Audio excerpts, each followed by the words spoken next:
Recording in progress.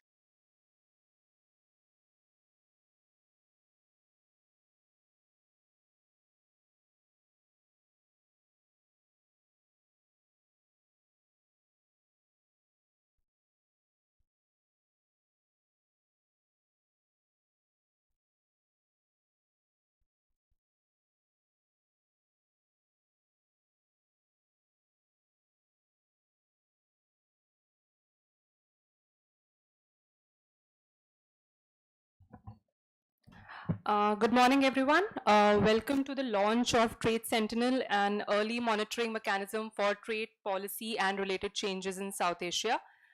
The Trade Sentinel has been co-founded by Dr. Sanjay Kathuria and Dr. T.G. Srinivasan, and I'll briefly introduce them to you. Dr. Kathuria is a visiting senior fellow in the Growth, Finance and Development vertical at CSEP. He's also a visiting expert with the United States Institute of Peace. He teaches in both US and India as adjunct professor, Georgetown University, and visiting faculty, Ashoka University. He's also a non-resident senior fellow at the Institute of South Asian Studies at the National University of Singapore and a global fellow at the Wilson Center in Washington, D.C. Dr. T.G. Srinivasan is a visiting senior fellow in the Growth, Finance and Development vertical at CSEP. Before joining the center, he made significant contributions to the World Bank as a senior economist.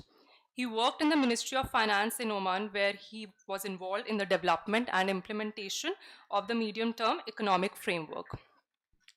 CSEP's association with the Trade Sentinel holds immense potential and importance for our trade and competitiveness work, and we cannot agree more to the need for such an initiative that is a one-stop shop for all recent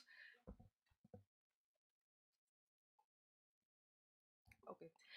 And we cannot agree more to the need for such an initiative that is a one-stop shop for all recent trade policies in the South Asian countries.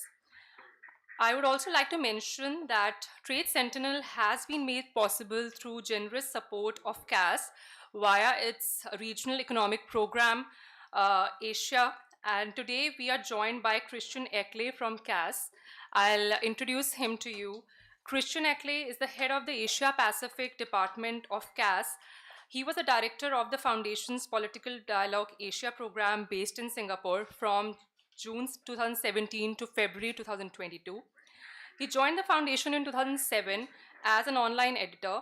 His work focuses on the influence of social media on social and political opinion making, digital transformation, and cooperation with political parties.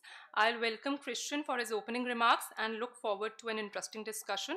And I would also want to request all the online panelists to keep their cameras on throughout this discussion. Thank you. Welcome, Christian.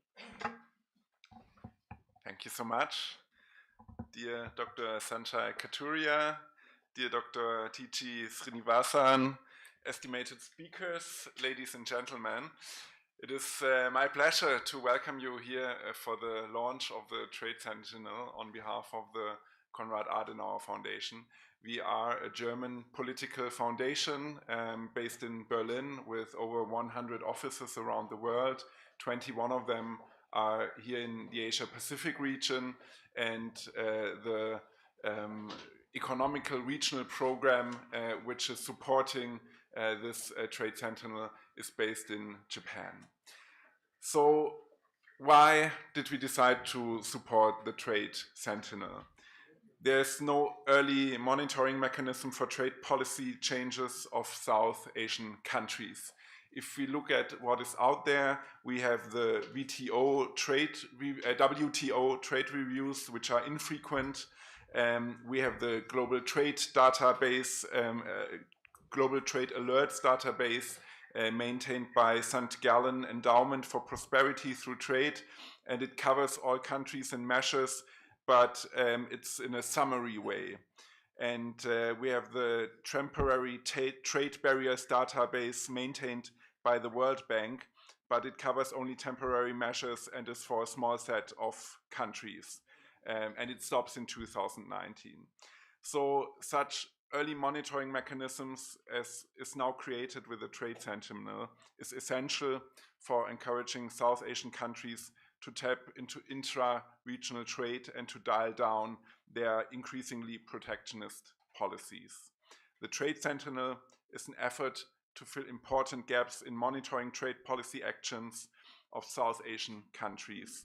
The program seeks to provide real-time alerts, trends, and analysis of trade and investment policy changes in South Asian countries. This tool and this topic has become more and more important for the Konrad Adenauer Foundation in the recent years. With our regional economic program in Asia, we are essentially trying to help us to achieve our goals, to contribute to the discussion shaping important developments in international trade. The information that the Trade Sentinel houses and the corresponding analysis highlight the benefits of integration and multilateralism. They also serve as warnings, alerting us on the risks of policy-driven geo-economic fragmentation.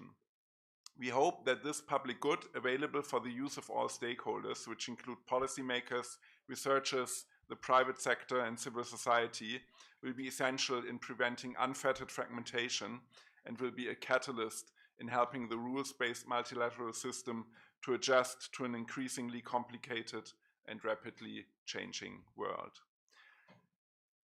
It's a team effort, I would say. We are on the supporting side, but we have some very important and integral personalities here in the room who are the founders of the Trade Sentinel, Dr. Sanjay Katuria and Dr. T.G.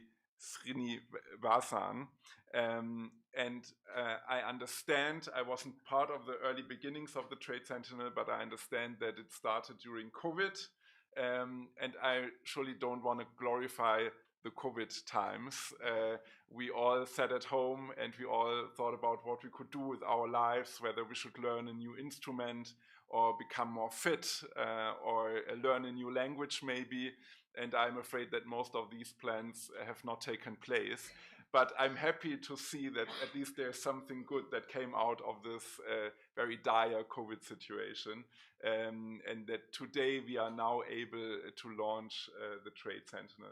So I would like to thank both of you very much for all the effort that you have brought into this project, which, as I said, is very valuable from our point of view. I would, of course, also like to thank CSAP. Dr. Lavish Bandari is not with us today, I believe, but as the president of the center, he's a very esteemed partner, and we are happy that we have a memorandum of understanding with CSAP to continue the cooperation and the work on the trade questions here in South Asia. And of course, I would like to thank everybody else who was involved in setting up the Trade Sentinel, the whole research analysis, the research analysts, the web developers, and the organizers behind the launch today from the Trade Sentinel team, the CSAP team, but also the CAS-SOPAS team. So thank you all very much, and I'm looking forward to the launch, the official launch, and a very good discussion. Thank you.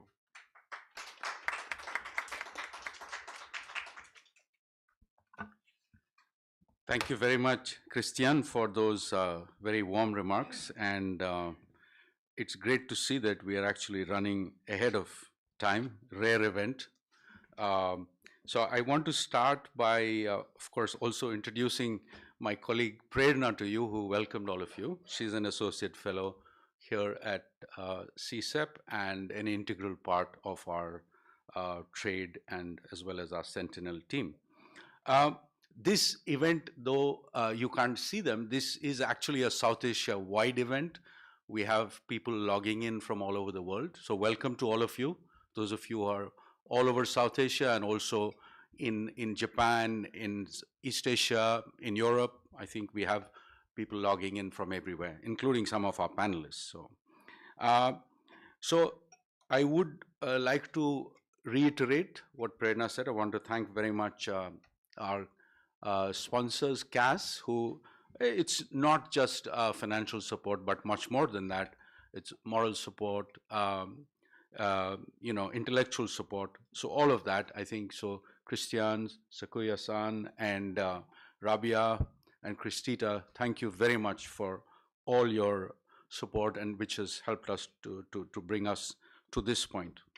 I want to reiterate the very generous support that we've received from the Center for Social and Economic Progress, where many of us are working on trade work. So there are a lot of synergies in this Trade Sentinel work with CSEP's work and with the foreign policy team in CSEP. So thank you to Rakesh, who kind of introduced us to all of this, and to Lavish for this very generous support in many ways. It's hard to including the entire event today. So thank you very much, and to all our panelists, Prabir, Nikita, and everybody else. I'll introduce them in turn. All of who are all online in South Asia and overseas, other countries. So let me start now in terms of just giving a few thoughts on the Sentinel before I hand over to my co-founder, Dr. T.G. Srinivasan, popularly known as TG to everybody. We'll start, I'll give a little bit of the context before I hand over to TG. We'll talk about why is this important, why Trade Sentinel, and then Prabir, our colleague, will walk you through the website. So I want to acknowledge Prabir Chaudhary, who is an integral part of our trade team, and Karma, who's here. Karma, yes, Karma and Santosh, they are part of our IT support, very important members. All of that you see is thanks to them. Okay, all right. So we can start the presentation. So some people, it takes a bit of a lag to see it, but you will see it soon. Anyway, you can listen to me in the meantime. So the South Asian context for trade, right? We all know, and we've been struggling with South Asia, trying to make trade as a more of a development tool. So South Asia, is, compared to the rest of the world, is still at a very early stage of globalization. Applied tariffs are still higher than anywhere else in the world in terms of regions. There's, and it's more than double that, or close to double of East Asia and the Pacific, where South Asia traditionally tries to compare itself against, because they have been kind of leaders and inspiration for South Asia. So in South Asia, we are at a very early stage. Therefore, the gains from trade are very far from being fully realized. We all know this story about it. Also, not only does South Asia not integrate with the rest of the world, it even less integrates with its own neighborhood. That's much more than integration with the rest of the world. So it actually discriminates against its neighbors in terms of trade cooperation. And while the rest of the world is getting into more sophisticated forms of how to cut trade costs and integrate better with the neighbors, in South Asia we're still struggling with first generation and basic trade reforms. So one indicator of that is this chart on trade costs, right? So overall, if you look at an average, and this chart is about Asia and the Pacific, tariff rates are a very small part of overall trade costs in Asia, right? But not so for South Asia. And South Asia, tariffs and other trade costs competing head for head as to which is more important. Compared to, in the rest of the world, it would be less than 10% of the overall trade costs, right? Especially in the Asia and the Pacific. But that's not the case in South Asia. And that's why, one reason why tariffs are this, one of the focuses of our Trade Sentinel will be still on the first generation issue of tariffs. So here you see before you non-agriculture tariffs in 2022. So out of the countries presented, India is in excess of 14%. This is the highest out of the 7 countries being compared. And again, Bangladesh is close, Nepal, Pakistan, everybody is high. Sri Lanka is relatively low, but this is also a bit of a misnomer. If you look at our website, you will see high para tariffs there, which are sort of disguised tariffs. So compared to, let's say, China, non-agricultural tariffs, right, it's less than 2%. And even Vietnam, which is the new generation export powerhouse of the world, again, much lower than South Asia. Another indicator is tariff lines. So the extreme tariff lines. So the world considers tariff lines in excess of 15% as being outliers, right? And in an age of low tariffs, notwithstanding some tariff increases because of the US-China trade war, but overall, notwithstanding that, tariff lines in excess of 15% are considered to be excessive. And again, if you look at that, South Asia is kind of, very, very high. And I think I don't need to belabor the point. Now, on the next slide, what I'm going to show you is restrictive interventions, right, versus liberalizing ones. Now, I should say, in all fairness, that this idea of the trade sentinel, it is TG's inspired idea. And in turn, we have been inspired by the global trade alert, which we want to be complementary to the global trade alert in Geneva, and of course the WTO's own monitoring of trade restrictions. But so this particular chart is from the global trade alert, which basically is telling you the number, is the count of the number of trade restrictions. They are notified in different websites and portals. So the restricting in every single year since 2008, the number of restrictive measures have exceeded the number of liberalizing measures. Okay. If you look at another venture by the IMF, which they look at MATR, the aggregate trade restrictiveness, right? So they are clubbing. This is a broader measure which includes exchange rate restrictions in addition to trade restrictions. So capital account issues and all of that. So if you look at that, again, the picture is not very different, right? So again, South Asian countries have high trade restrictiveness overall compared to the countries that we most often compare ourselves with, i.e. China and Vietnam. Okay. Now, so let me now get down to the nub of today, which is why Trade Sentinel, right? And I think Christian gave some very good reasons why we need something like this. Let me elaborate and reiterate. So the motivation is to create independent monitoring. It's a research organization catering to trade and related issues. We're starting with trade, hope to get to other issues, resources permitting. Our key constituencies, we think, but this is something that we'd like to hear from all of you and our panelists.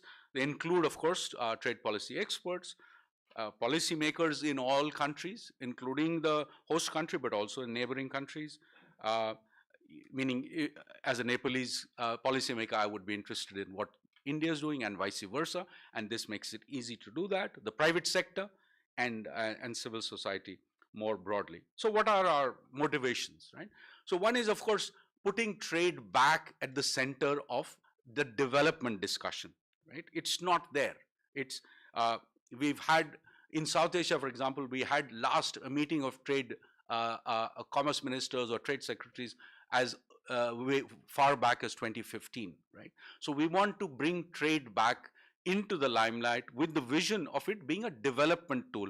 It is not merely an instrument of revenue raising or protection, right? It is a development tool.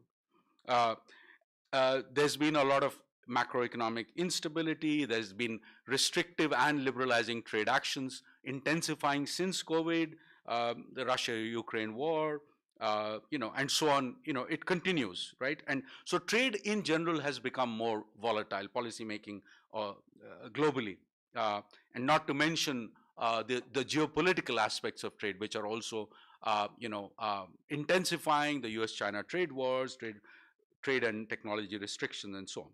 The official reviews of trade policy, which are done by the WTO, are few. They're far between. They happen once every 4 years or so, depending on the country. So there is and they quickly, because of so many trade actions being taken, including in South Asia, as you saw in the chart earlier, these kind of reviews become outdated.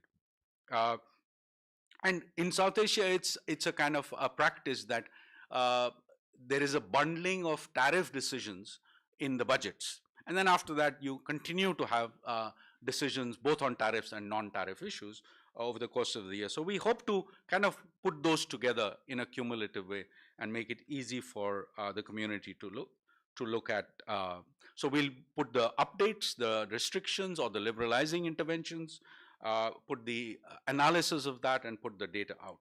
So we also want it to be, again, in the spirit of bringing trade back into the limelight, we want the Trade Sentinel in time to provide an important resource for trade conversations in and about South Asia, not just within South Asia, but about the countries, because obviously trade is not restricted to South Asian countries, although that's a very important constituency. Okay, so I'm going to now hand over to TG.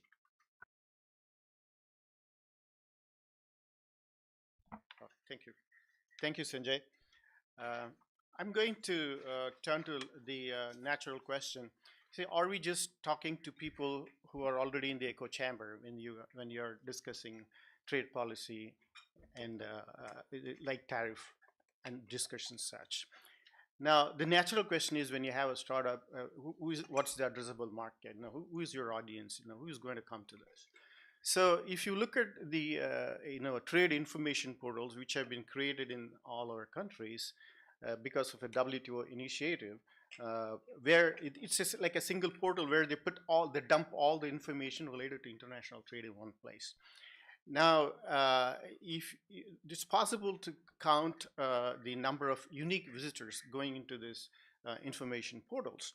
So that's what we have here, and it's basically what we find is that if you aggregate over all of our 5 countries, which is in our current focus, about 80,000 unique visitors go to these trade information portals now.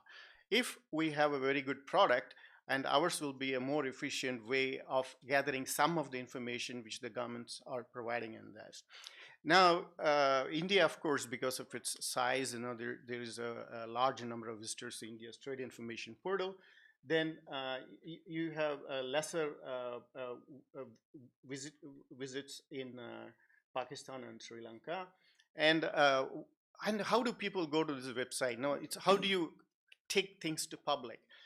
Now, are people going to sit down in front of computers and search for things, or are they going to use the mobile phones to get to what the information they want? So it's also available to do web analytics on how people get to the trade information portals.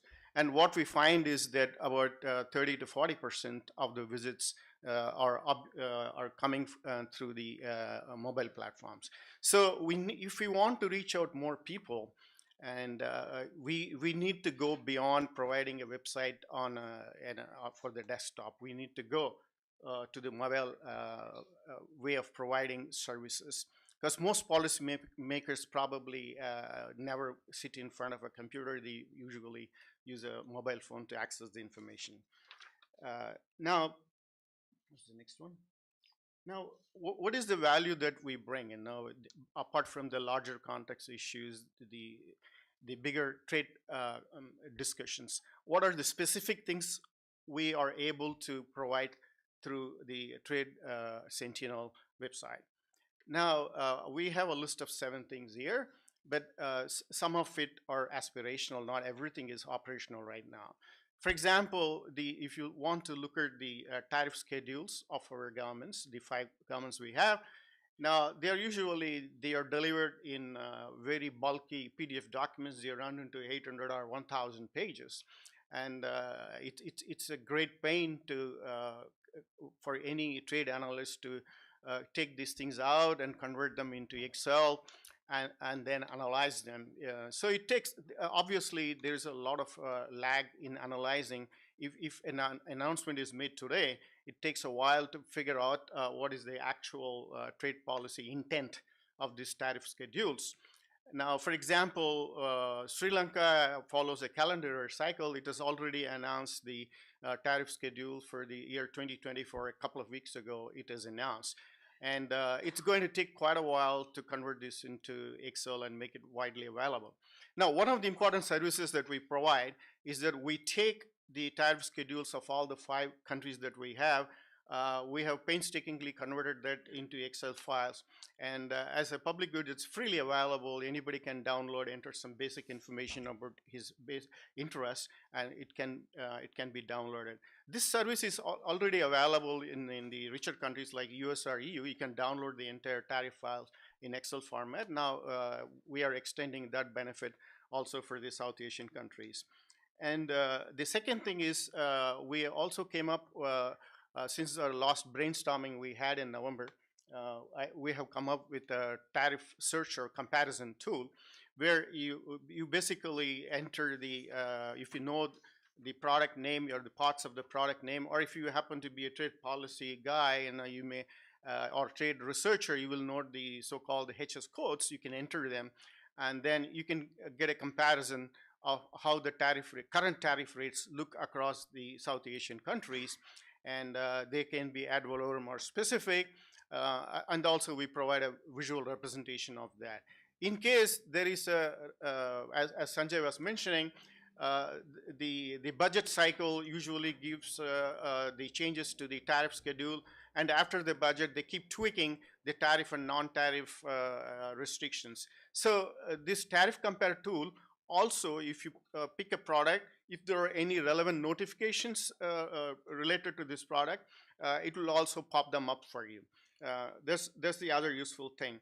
Now, we have so far focused mostly on the database creation and dissemination. We are moving into the analysis phase as well.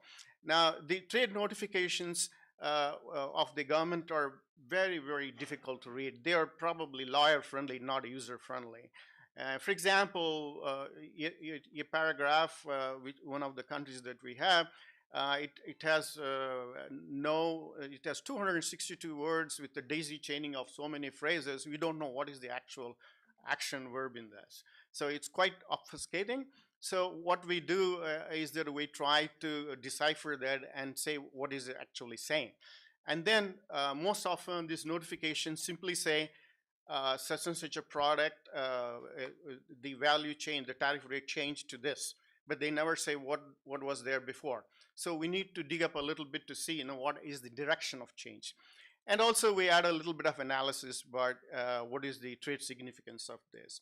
So then we look at the changes, the cumulative changes happen since a budget cycle, and we can detect the possible policy direction coming through all the micro notifications which the governments are making. And this is another important value added we bring. And in the long term, Sanjay and me, we have been working on trade topics for a while. So we have compiled together all the South Asia relevant research pieces we have done, and we are featuring them also on this website. So this can actually serve as a resource for trade policy conversations, as Sanjay was saying before. And see, eventually we'll be able to provide tariff profiles which are much more recent than the WTO tariff profile, so that you can take you can get a very good idea of where a particular country stands in trade policy. And aspirationally, we want to extend these surveys to other areas of trade policy and foreign direct investment policy. Right now, we are focused only on foreign trade barriers set up by these countries, and meaning in the goods area, we want to extend it to the services and the non-tariff barriers. Para-tariffs, we are already beginning to make some ways. These are aspirational at this point. Subject to resource availability, we'll be able to extend. Now, I would like to invite Prakar, who is our one-man army, who has been working very hard on content creation.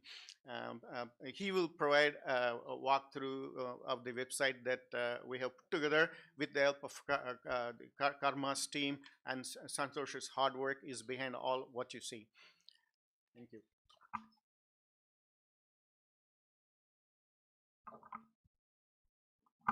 Yes, thank you, TG. So, in the next 10 to 12 minutes, I'm going to give a run through of the website. I'll be talking about how the website is structured, what is it that we have in each of the pages in this website, and how is it that the content that we put up here offers the value or the additional value that TG and Dr. Kathuria have talked about. So, starting with the landing page, this is where a user comes first when he or she goes to the website. The landing page is divided into four sections primarily. The first section is of the most recent notifications. Here, as Dr. Kathuria and TG both talked about how we analyze the usually legalese obfuscated notifications and put our analysis up and talk about what has happened before and other things, the HS codes affected, the import volume and the value affected. We talk about all of that here, and this section is divided into four country tabs. Just a second before I find my cursor. Yes. So this section is divided into five country tabs, each for one tab for each South Asian country. And each country tab shows the three most recent notifications and their analysis. If I, as a user, am interested in more than just these three notifications, I can click on the More tab here, and I'll be guided to this page wherein an entire compilation of all the import related notifications in the last 1 year, their analysis, the HS code affected, the volume of imports, and the value of imports affected, and all of that is presented here in this section. Now, moving on to the second section of the landing page, this is where we do the policy trends. As TG just said, that we analyze all the micro notifications and other data that is available to us and give a fuller picture of what has happened in the international trade policy landscape. So this one example is for Bangladesh, where we are talking about how the final consumer goods tend to attract the highest para tariffs in Bangladesh. Similarly, we have similar graphs and visuals for India. For instance, this one visual for India is a flow chart which talks about all the tariff policy interventions, mostly the import tariff policy interventions, and how they're structured between tariff and non-tariff, and how many of them are liberalizing, how many of them are restricting, and the products affected, etc. So this again goes on for the other countries as well. Moving on to the next section in the landing page, we have the section for tariff compare. I'm going to talk about it more in detail in the next few minutes, so I'm just going to skip through it right now. The last section here is for the latest analysis, wherein we present the blocks that both Dr. Kathuria and TG have written, and other people also we are going to put up here. So this section is then a snippet of all the blogs that we've written. We present the three most recent blogs here, and if a person wants to read more about those blogs, they can click on the more page here, more link here, and they'll be guided to this full length of the blog page. The most recent one is Dr. Kathuria's blog about the Pakistan's missing markets, and we have other blogs written by both TG and Dr. Kathuria over the last 3 or 4 years. So this is about the landing page. I'll now move on to the country pages. So each country has one page wherein all the information about that particular country is uploaded. And again, as the landing page wherein each section was divided into country tabs, here each country page is divided into 4 tabs: import, export, services, and FDI. Right now, we are focusing on only import and export, and also in import and export, we are not focusing on a lot of other things. We are focusing on tariff and the export rate specifically. A lot of other links are there, but they're not functional. We're going to put in and populate the content there. So in the country pages, if you see, the first 2 links here are for tariff, and here we have for para tariff policies a note and an analysis of what the para tariff policies exactly are and how they're covered for each of the countries, and just a brief analysis of what they are and what is it that these countries do about para tariffs in that one country. And we also have the tariff schedule in a downloadable Excel format, as TG has talked about, which is something that we've been trying to do here since it's not available on the government portals in this easy to use format. Again, in the export section, we have links for the export duty rates, the export tariff cess, and other such uh, rates that the government releases. Now, on the right hand side of this page, if you see, we have a few more links which cover the blocks that are country specific. A person can click on these links and will be guided to again the blog page and read these country specific blogs. The idea is that if a person comes to a country page, they should be greeted with all the information that we have about that one country from just that one page. And we also have the same notification summary compilation that I showed to you in the beginning of the presentation when we were talking about the most recent notifications. The same is repeated for all the other countries, and everybody who is interested in anything about that one country can go to that country page and look into that. Now I'm going to talk about the tariff compare tool, which is something that the team has taken a lot of pain in developing. I'm going to spend the next 3 minutes to talk about what exactly does it do and how is it that we tend to use it and tend the users use it. So this tariff compare tool has been developed with an idea of making the the import tariff policies and the import tariff rates more accessible to the researchers. We want this tool to be a place wherein people can compare the import tariff rates of the South Asian countries amongst themselves, and we also want this to be a place where a person who's interested in a particular HS code can get all the latest policy updates, the changes in the import tariff or the changes in the import policy that have been made ever since the tariff schedule was released. So I'm going to take an example just to give you a quick glance of what exactly does it do. So for instance, if I know, so there are 3 ways in which a person can look for the HS code or the product that he or she is interested in. The first way is when a person knows the HS code that they want to search for, in which case I can just type in the HS code. For instance, I know the HS code for plastics is 391910, and I just type in that HS code, click on it, and I am greeted with 2 visuals. The first is a tabular representation of the MFN tariff rates and the import control policies of all of these countries, and also there is a graphical representation of what is going on with the tariff rates. And here, since there were tweaks in the import tariff rates and the import policies since the tariff schedule was released, which is also reflected here. The tweaks that have been done by those countries is also reflected here. The other way is when we do not know the HS code. For instance, I do not know the HS code for plastics, and I just type in the word plastics. I am again given this bunch of suggestions, and I can just choose whichever HS code that I want to choose and then look at that. The third way, which is something that we've developed using the product tree of the HS 2022 nomenclature, the product tree. Just a second, I need this to go away. Yeah. Yes. So for instance, if I'm not aware of what keyword I want to look for or what HS code I want to look for, I can go through this HS 2022 nomenclature list and just look at whichever product I want to look for from this list and select it. For instance, I want to look for shirts, which is I know under apparel, and here is 6105, the code for shirts, and I can just click on that and I am guided to this particular section, and I can again see the results for that one HS code.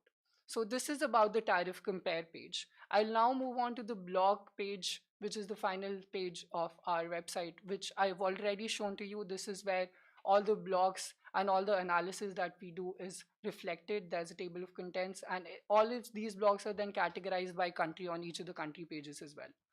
And then we have the regular pages of team, about us, and contact us. So that's about the website. And I want to note that this is still a work in progress. We are still working on creating and developing a lot more functionalities that is going to make the website more and more user-friendly and useful for researchers.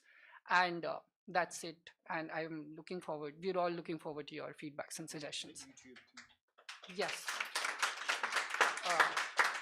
It's now gone. Yes. So we also have a YouTube video which in detail talks about how to use the tariff compare tool, because it can be slightly tricky to understand. So that's uploaded on the YouTube channel, and there's a link of that as well on the website. Just that. Thank you. Thank you very much, Prakar. As a user, I'm very excited about that tariff compare tool. I know it's a great job to bring all of these together and have it at the click of a button. Before I hand over, so the questions to the panelists, right? So we want to help you to help us prioritize. I'll go through the specific questions that we've asked, but this is the big picture questions that all of you and those of you who are online start sending us your questions. We will try to address as many as possible. The so we want so in the as we stated, all of us, that the intention is to have a big picture comparison, annual or if possible even on a half yearly basis, how country trade profiles have developed, the liberalization or the restrictions. We'll also try to do a comparison across South Asian countries for the year in question, and we will also try to do occasional in-depth policy change comparisons, either regionally or between countries. We'll also look at a very important constituency.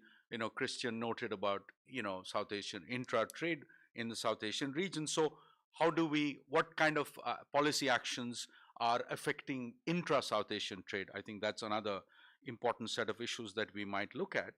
And you've already seen the searchable tool, but we'll try to make it more ambitious. Whether is there any way to aggregate it? There are questions that you can ask in the tool. So how can we get broader, big picture comparisons of tariffs in time if resources are available? As TG mentioned, we do plan to add services, FDI. Logistics is yet another kettle of fish. I mean, that's a massive endeavor in itself. But if we get people excited about it, then that could be part of our future ambition. And of course, the open-ended question is what else can bring value. So I'm going to now ask specific. So to our 9 panelists, we're from all over South Asia. We've asked specific questions. One is country. What is your country perspective on these? On our presentation on the Trade Sentinel, what you've seen. They had access to the website a few days earlier. Hopefully they've had some chance to browse through it. Who is our audience? What value, in your view, do we bring? So these 3 questions, at least in the time that you have, if you can cover. In addition, if you have more time, then you can also cover other questions, like we said, what is the high priority for the coming year? How can we improve the user experience? And how do we reach, do better outreach to our current audience, potential audience? So with that, I'm going to turn to our panelists, first in Helsinki, because they are attending another meeting. So it's really early in the morning for Selim and Paras. And so I'm going to invite both of you first before you have to leave for your meeting. So why don't we start with Selim, who's all of the panelists are fortunately for all of us, they are very good friends, esteemed colleagues from South Asia, and those of you who work on South Asia don't need any introductions to them. But Selim, a very old friend since my Dhaka days, professor at Dhaka University and director of SANEM. So Selim, 5 to 6 minutes, and then I'll do the same for Paras. Thank you very much. I think it is still good morning in New Delhi. And Sanjay, congratulations, many congratulations to you and your team. I think it's an excellent job. And as a researcher, I think I really feel, kind of proud of you. And I think I'm quite sure the other panelists too will also agree with me that how useful this Trade Sentinel website would be. I think as I remember a few months back, we had an earlier meeting too, and I'm glad that some of the discussions what we had that time been reflected in your presentation and on the website. No doubt, this is going to be an extremely useful site with a lot of useful information, and also I must congratulate you and your team that to put the discussion on the importance of South Asian integration on track, because that has been lost for a long time. And I think we, many of us, we were kind of in a kind of frustration that probably this is not an issue now, and we are probably would need to think something beyond South Asia, or South Asian integration is not something which can be a reality.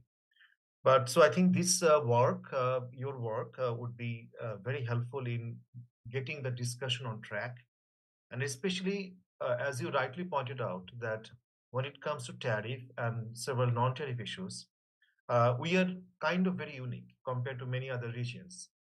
We actually impose tariff and non-tariff mostly to our neighboring countries, close neighboring countries, where probably in other regions we will not find that kind of situation. They are more so-called friendly to their neighboring countries in terms of imposing tariff and non-tariff, but we are not. But I think since you asked about Bangladesh's perspective, I'm quite sure Professor Mustafizur Rahman is here too. He will elaborate quite a lot on that too. Bangladesh has introduced a new tariff policy, and this is something very interesting. This new tariff policy has kind of tried to address some of the challenges what Bangladesh has been facing, and some of the challenges what we actually raised over the years in terms of tariff policy, various anomalies in the tariff and tariff policy. They have tried to introduce those kind of issues in the new tariff policy. But I think in your discussion, in your analysis, which should be very important to figure out and make it more prominent in the discussion, that it's not only what is there on the paper, but actual implementation of it and the ground reality, which is extremely important. It's very important to show the kind of difference between what is on the paper and what is actually being practiced. And here I want to introduce the kind of term which has been widely used by UNITC. They call it procedural obstacles. And I know that Sanjay and your team, you have also worked quite a lot on these issues. So procedural obstacles, how do you actually address those procedural obstacles in your analysis? Because some of these numbers can be very misleading in the sense, I'm not really saying that they are truly misleading, but they may not reflect the true picture of the real protective or protection in that particular country. So this is one thing.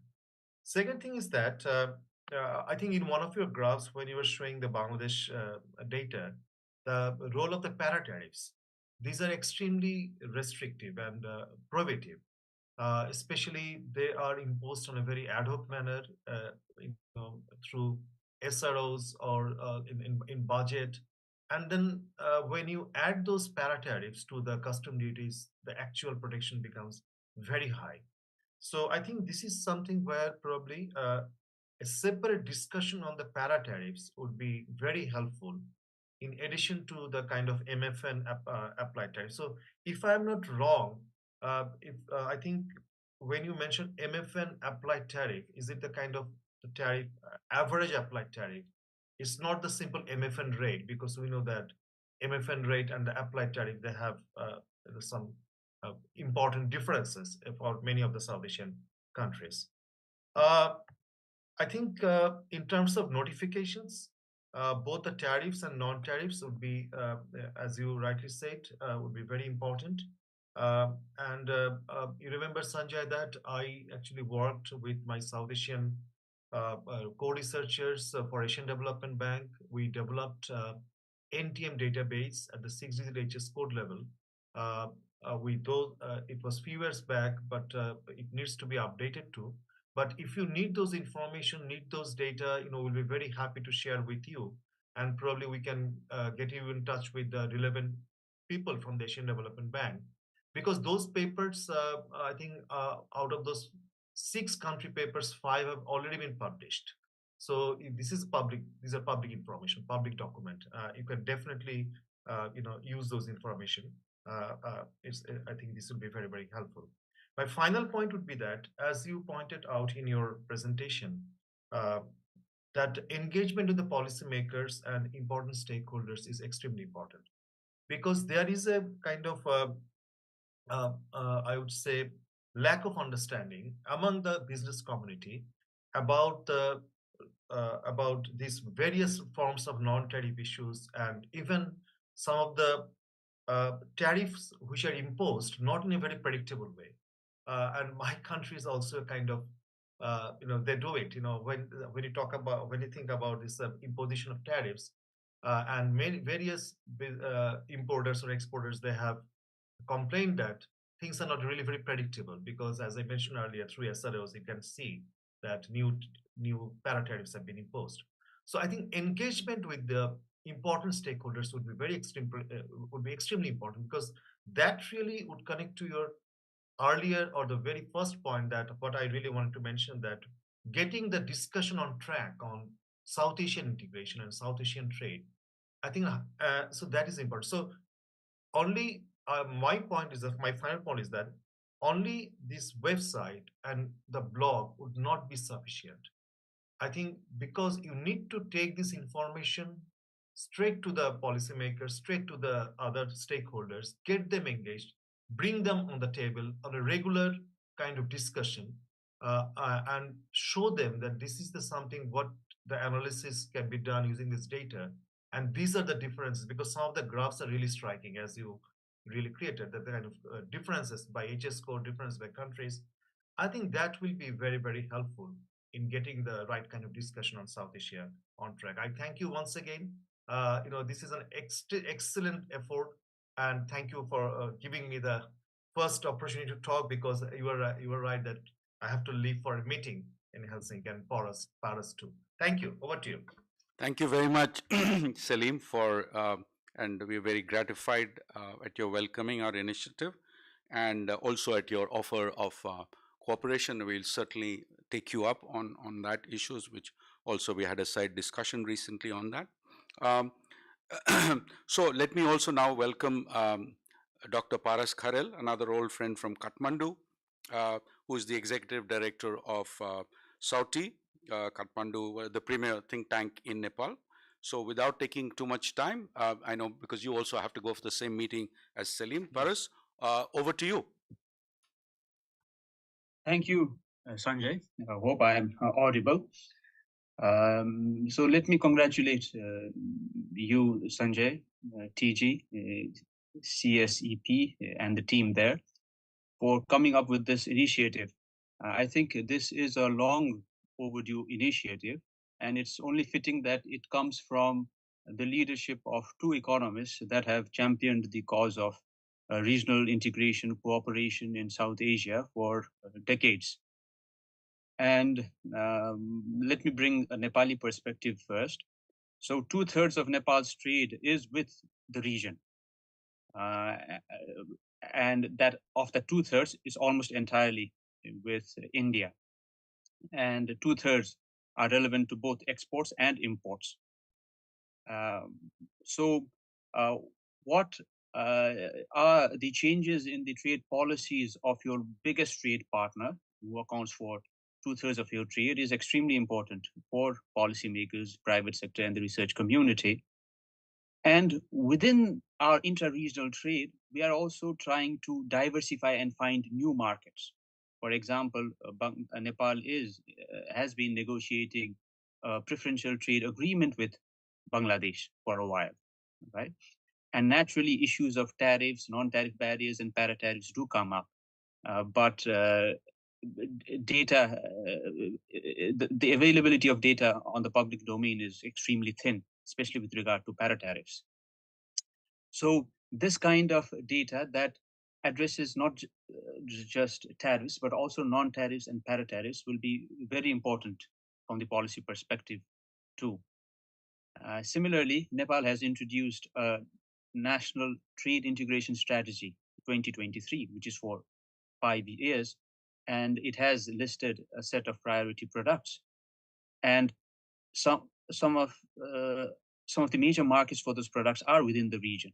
For example, India, Bangladesh, and how trade policies there could impact these identified products would also be of interest to the policymakers. And similarly,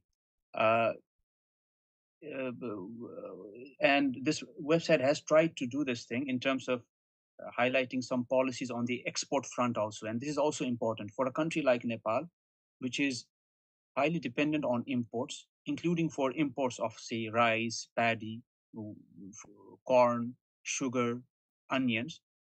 Policies that restrict or facilitate exports by South Asian trade partners, are as important as policies that are related to their imports. So this is also potentially useful for Nepal. And from the regional perspective, this could be a forum for a continuous real-time monitoring of factors or policies that are keeping intra-regional trade low, right? Inter-regional rate is very low, and Sanjay Kathuria and TG have done a lot of research documenting this. But this will be a real-time sort of monitoring of what policies are contributing to that low, pathetically low level of inter-regional trade. And who are the potential stakeholders?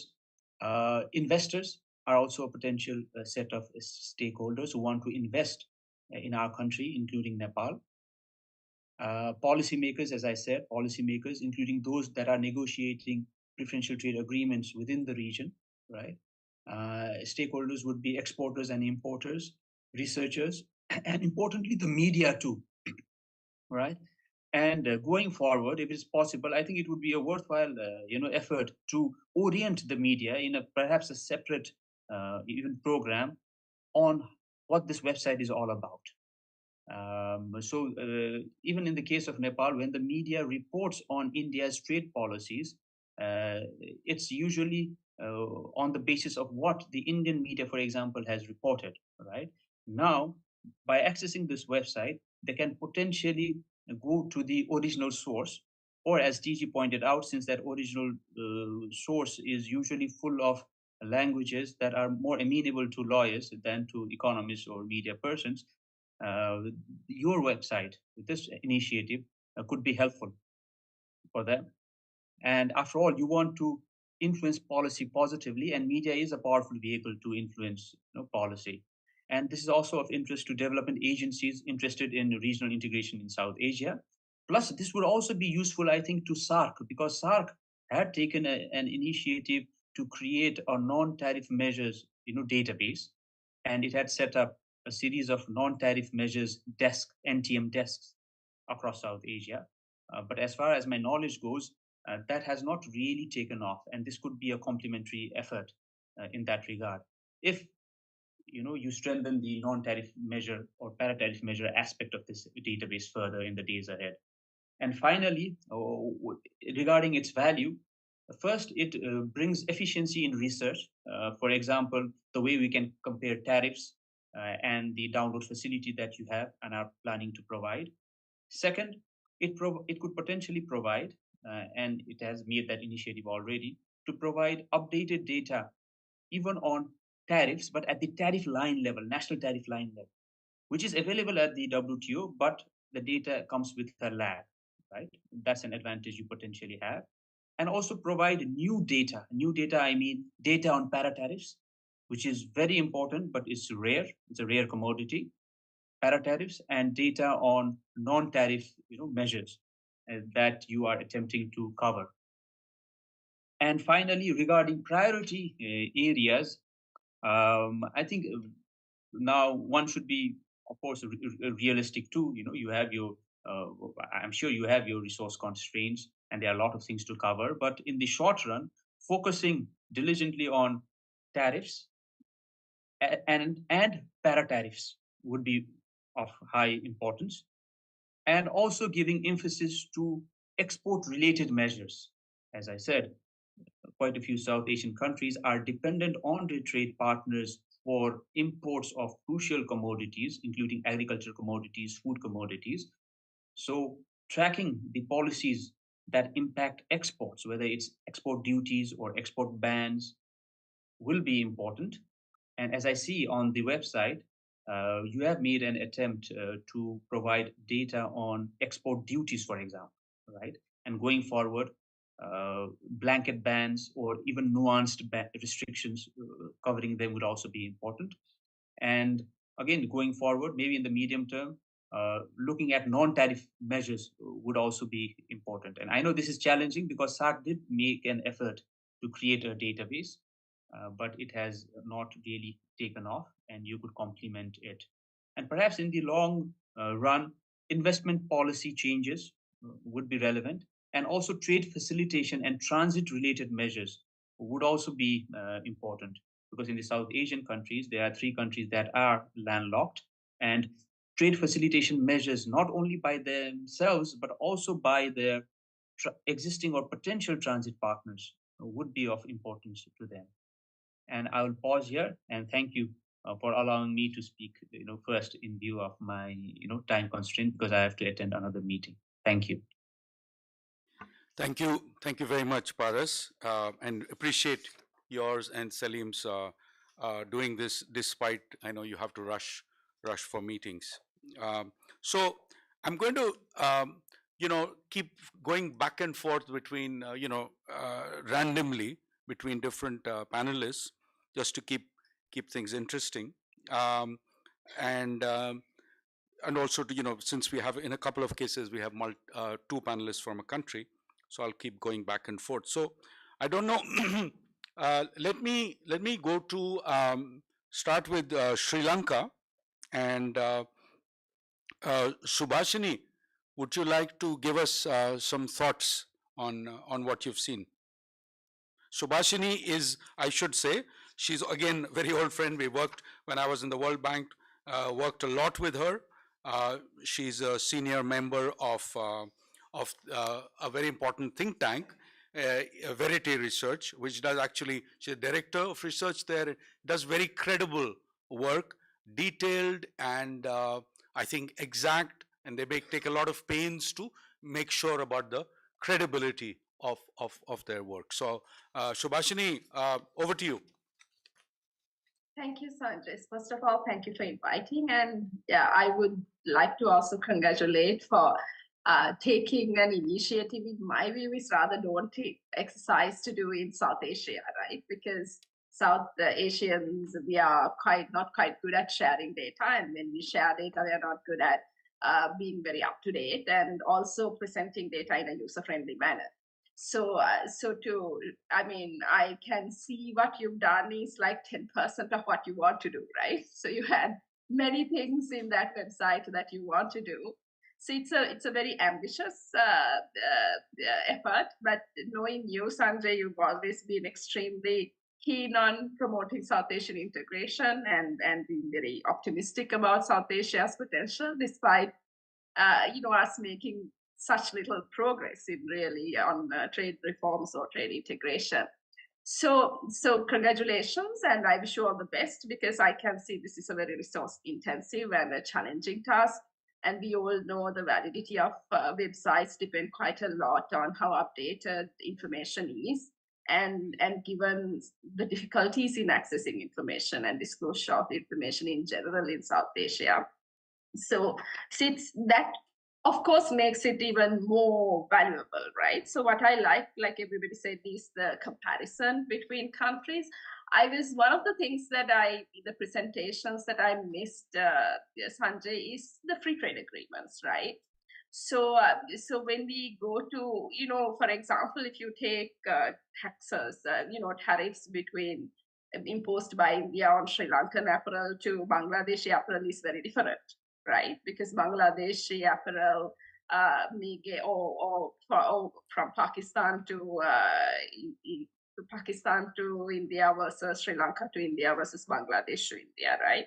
So that comparison, I feel, will be very useful because for some of the countries under the trade agreements, we may get preferential access to another market. So since we are also keen to show trade integration and the South Asian integration, to see to what extent are we open to reduce these tariff barriers for our neighbors will be an interesting thing. So I wonder whether you would think about it, because as a researcher, I would find that very, very useful.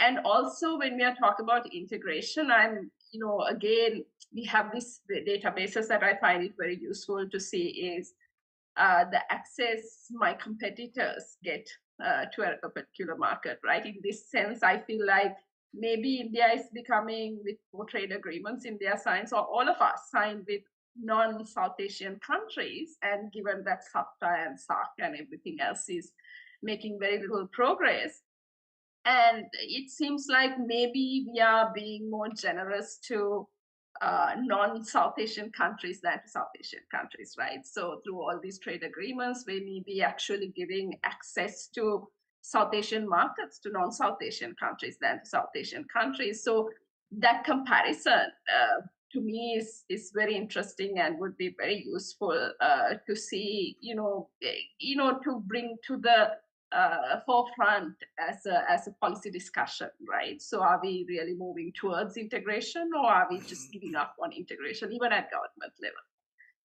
Because we are more open to negotiate with others. On the user side, Sanjay, as a think tank that has been running a lot of web-based platforms, and also you showed statistics about trade information portals and the number of visitors, and I could see that Sri Lanka has a low number of visitors. So one of the key maybe elements that we miss is the need to push out this information, right? The availability of this information. How do you really let people know? And that is a challenge many websites, which are great, I feel struggle to overcome. So I would like to know. So at Verite, we have publicfinance.lk, we have monthly.lk, we have about 6 different web-based platforms. So we've realized really people do not necessarily just on their own find the platform. We need to constantly popularize. So we extensively use social media. We have dedicated social media handles. For example, we have a platform called publicfinance.lk, but we also have Twitter or Facebook pages on, say, publicfinance.lk, so that we can constantly share. And I would just, maybe this is a suggestion, maybe this is something you've already thought about. How can you, when you have new information, WhatsApp is good. I realize that, I don't know when you say WhatsApp, whether you meant that actually this data, I can, for example, will get alerts when new data is available or anything like that. Or so it's good to think of really, because this is a lot of effort and a lot of hard work that goes into it. At the end of the day, I think the joy of everyone who created this is more number of people using it. So really pushing that information out so that it is even more easy to access, and getting the traffic into the portal through maybe social media or WhatsApp. Just would love to hear your thoughts on it. And lastly, Sanjay, again about various, this can be again a very good platform. I don't know whether we do have a platform like that, where we showcase all sort of trade policy related research done by South Asians in this portal, right? So, so if you can really populate that will be a very valuable resource as well, where we encourage people to share that research on the portal and provide that information. I was thinking of some of the work we did together on para-tariffs and others with the World Bank, Sanjay, that never really got published, right? So I don't know whether there are ways we can really get that to the public domain. So thank you. That's all my comments for now, and congratulations. Thank you. Thank you very much, Subhashini, for the encouragement indeed. And this is very, and we will we'll touch base separately on some of the suggestions you've made. I would like to call on another old friend, Vaqar Ahmed from Sustainable Development. He's the Joint Executive Director of SDPI Islamabad, and he's a former civil servant, but a very well-known researcher of South Asia. So, Vaqar, I know you may be having, I'm told you have some difficulties on the camera, but I hope you can at least speak to us. Over to you, Vaqar. Thank you, Sanjay. Apologies for this technical glitch. My IT has been trying to sort out, but sorry about the camera. Congratulations to you and the entire team for this effort, and thank you for making us part of this effort as well.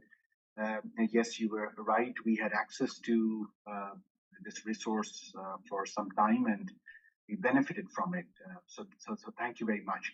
I think I would start from your original question, which was about the audience, and I think this is very important to keep in mind that while, of course, we focus our efforts on this portal, the way things are sequenced on exporters, importers, the governments, an important part of this effort is the consumer in South Asia. And the fact that such effort, which is a one-stop shop basically, brings the consumer closer to better information, if not perfect information, I think that is a goal that such an online effort could achieve.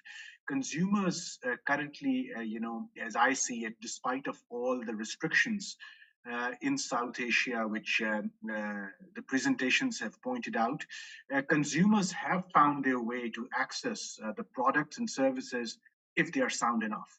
And I think such an openness to information, bringing it online, can enhance the information on products, standards, what sort of consumer protection goes, measures for consumer protection, for example, in trade-based arrangements.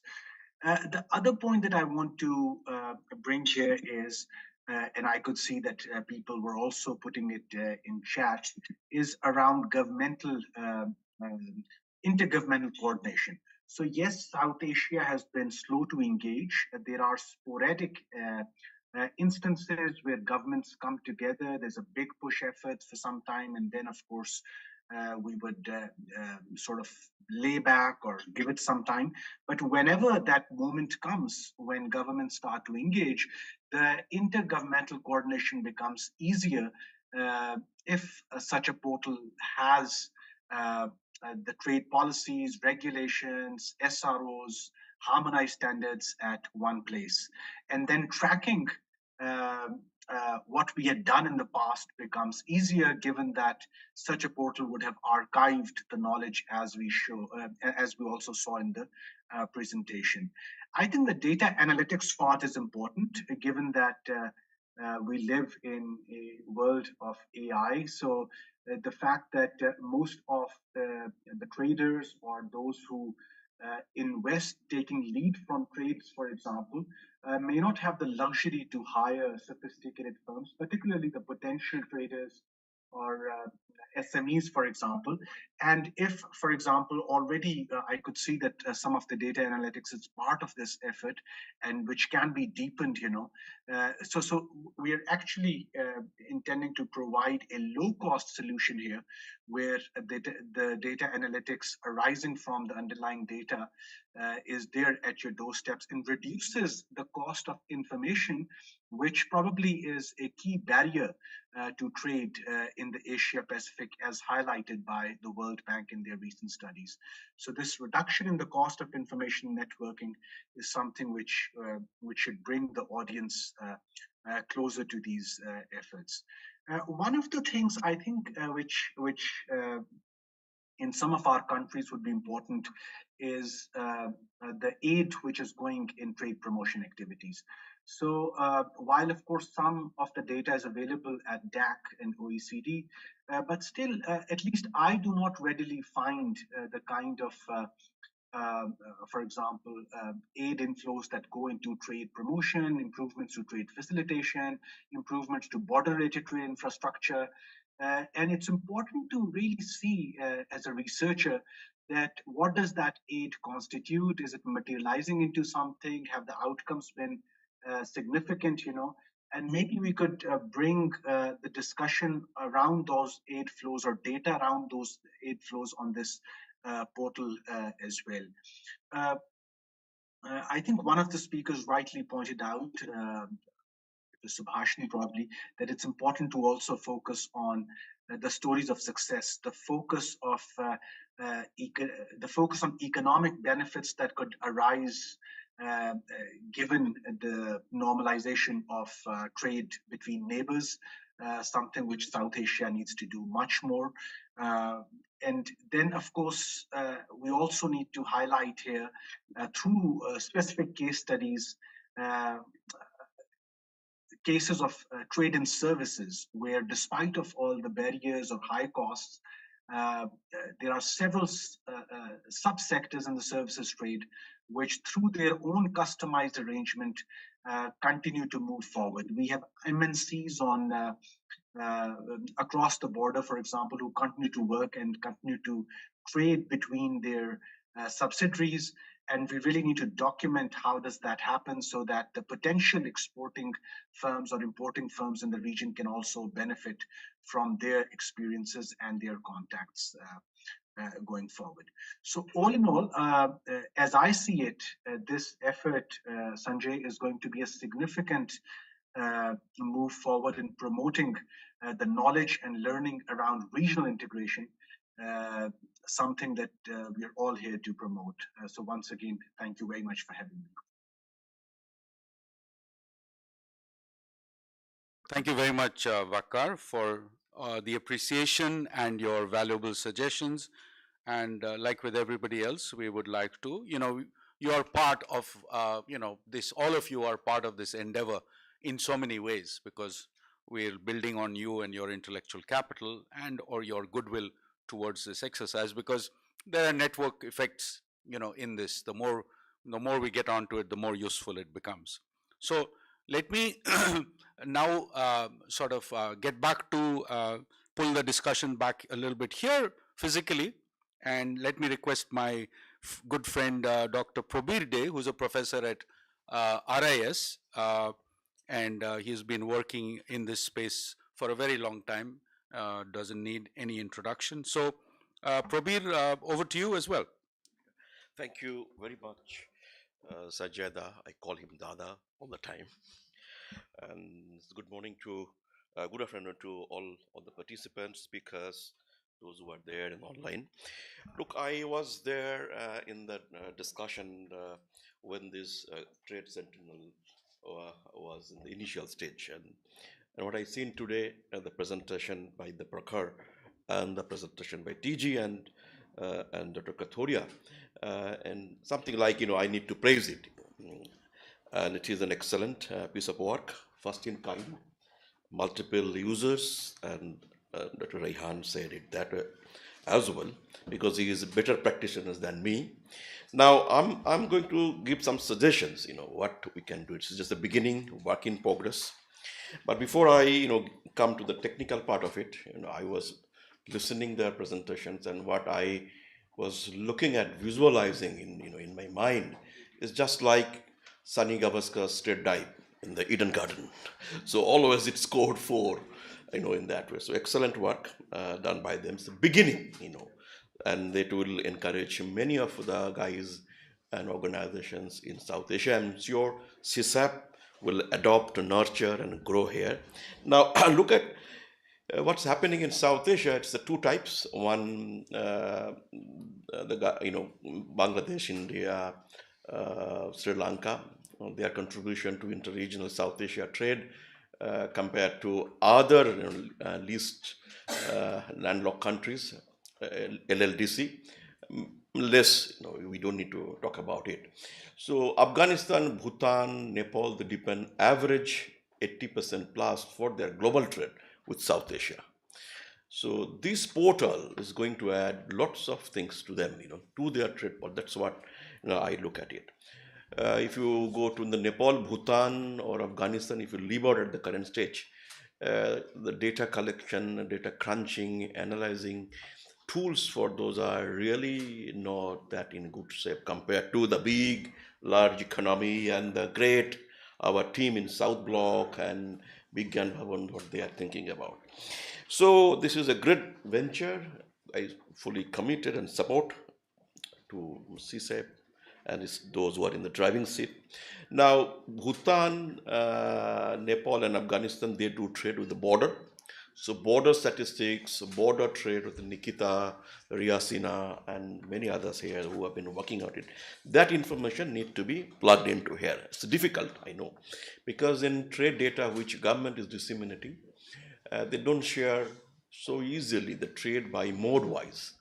Now, HS code data, this gives trade in value, converting value into volume, and then coming to mode-wise, border-wise, is a very cumbersome task. I will, I see that there is no end, in cleaning that mess. So borders, barriers, trade at the border, those need to be, the information we should get it here. Now, the private sector, who is going to use it? I see the think tanks, research scholar, policymakers, they have plenty of, such kind of portals available. I use, for example, very often WEETS. What's the advantage of WEETS and the Trade Sentinel is that you get to know the data for all the trade partners. But the advantage of Trade Sentinel, which I think over WEETS, is that in the WEETS, you don't get all South Asian countries' data. If you just put in Bangladesh as the trade partner and he is a reporter, and a partner country's data most of the time is not reported there. But here, so we get the 5 countries to start with. So this is the advantage. Second, that in the WEETS, it doesn't come at valorem calculation of NTMs like SPS, TBT. What's that valorem percentage in terms of import? You are providing it here, those kind of things. So these are certainly, will be very useful. I know the people in Banijya Bhavan of our country, they will have a lot of tough time to take this data with them. But gradually, this will spread the message to those who are working very seriously and those who look the data, but like the private sector. Now, the private guys, they need the tariff data, non-tariff data. This is available here. 2 things will also certainly, we need it. Those who are small, tiny companies, like the payment system. In South Asia, I think gradually India, Nepal, India, Bhutan, if you leave them, trade in is basically in the local currency. India, Bangladesh has agreed to do the trade in local currency, and it is gradually spreading.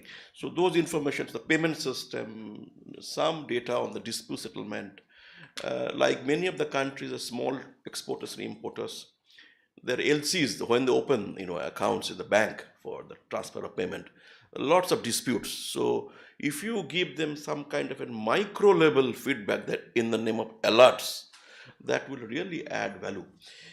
So one suggestion is that can we have the data later on the trade by mode wise, because Nepal and Bhutan and Afghanistan, they have a lot of transit traffic coming from that. Plus we need to know, trade by mode wise that, over time, if the economy gets more maturity, you will be producing more lighter products than your bulky one. TG is, has many works in earlier than Professor David Hamels as well.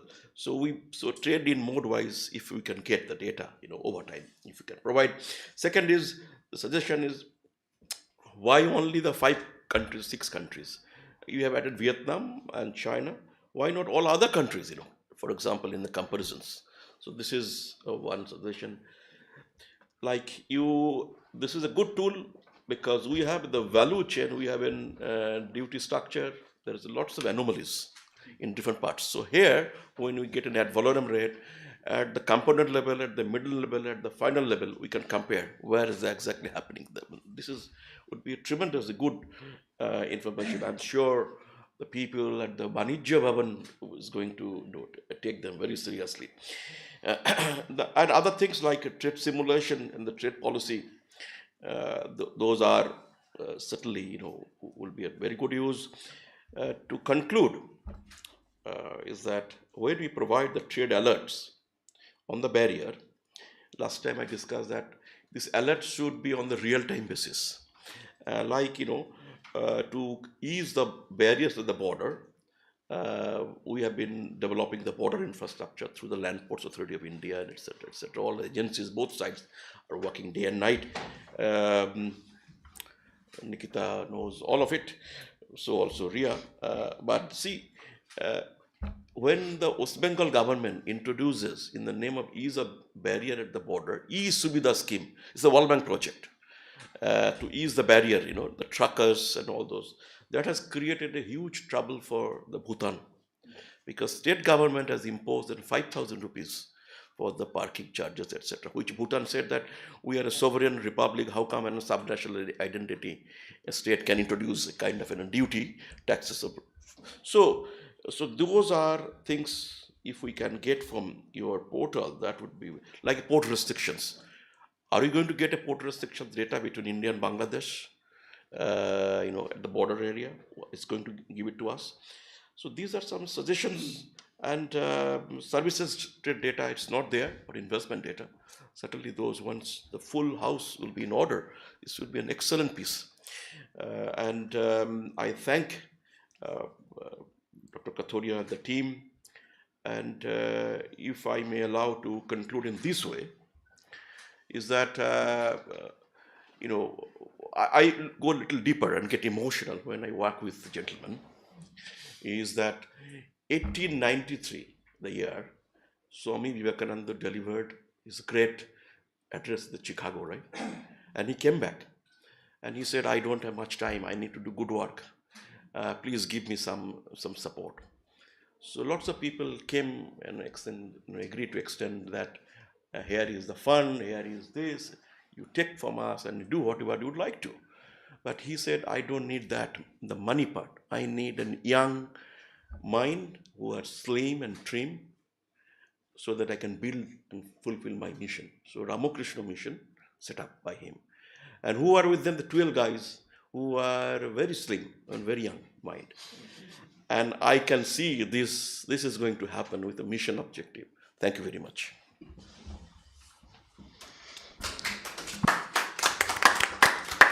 Thank you very much, Prabir, very old and dear friend, and you can see that in his remarks as well.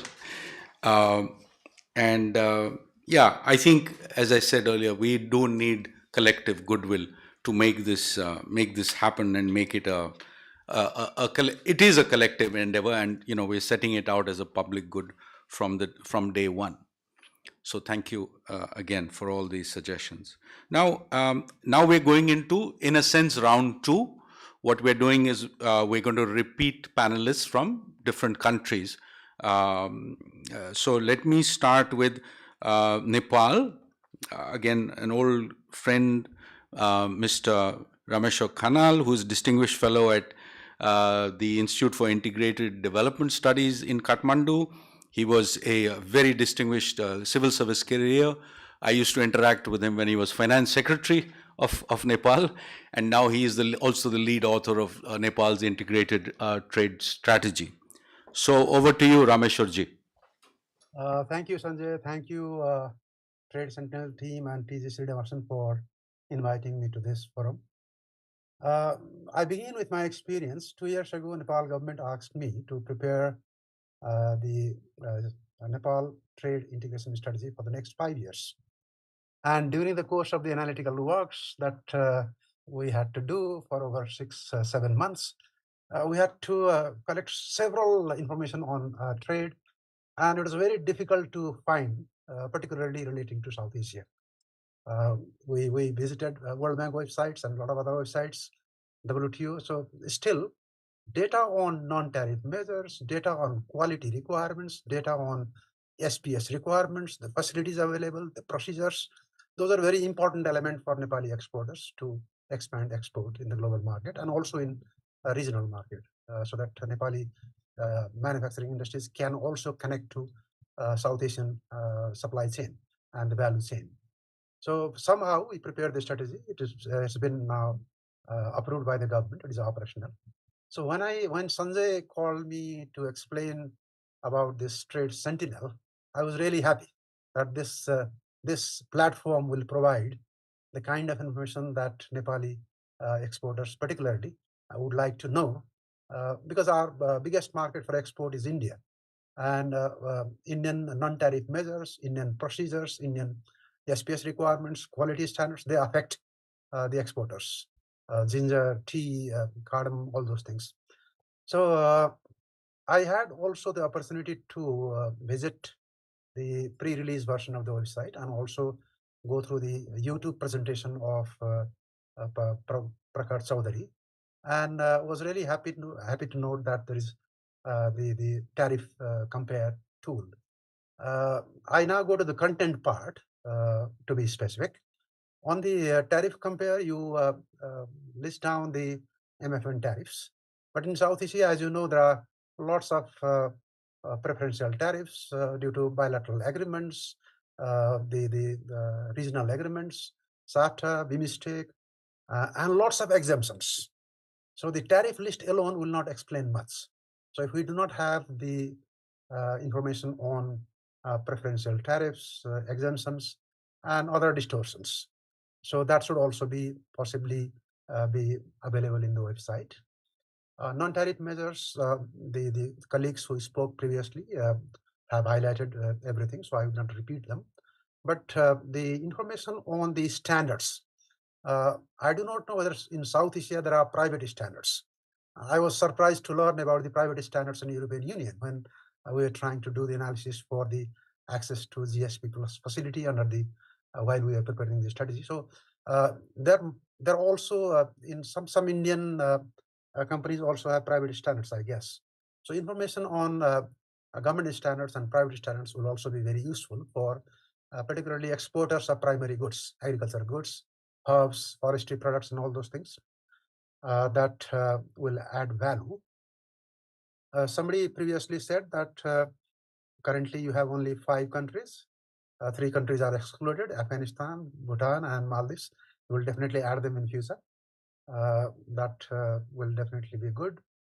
And on the content, the discussion on the trade, presentation of the trade alerts, the timing, I think that should be on the real-time basis, because although many of the countries in South Asia make major trade policy change every year through the budget. The budget is the instrument through which tariff measures are changed, non-tariff measures are introduced, and also the trade liberalization also takes place through the reform measures which are announced through the budget document.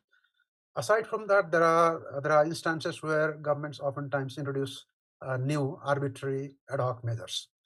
So along with the trade alert, I think another better option would also be to have an analytical segment to show the impact of the ad hoc non-tariff measures that the governments introduce so as to protect the economy. Normally, these measures are introduced to protect the economy.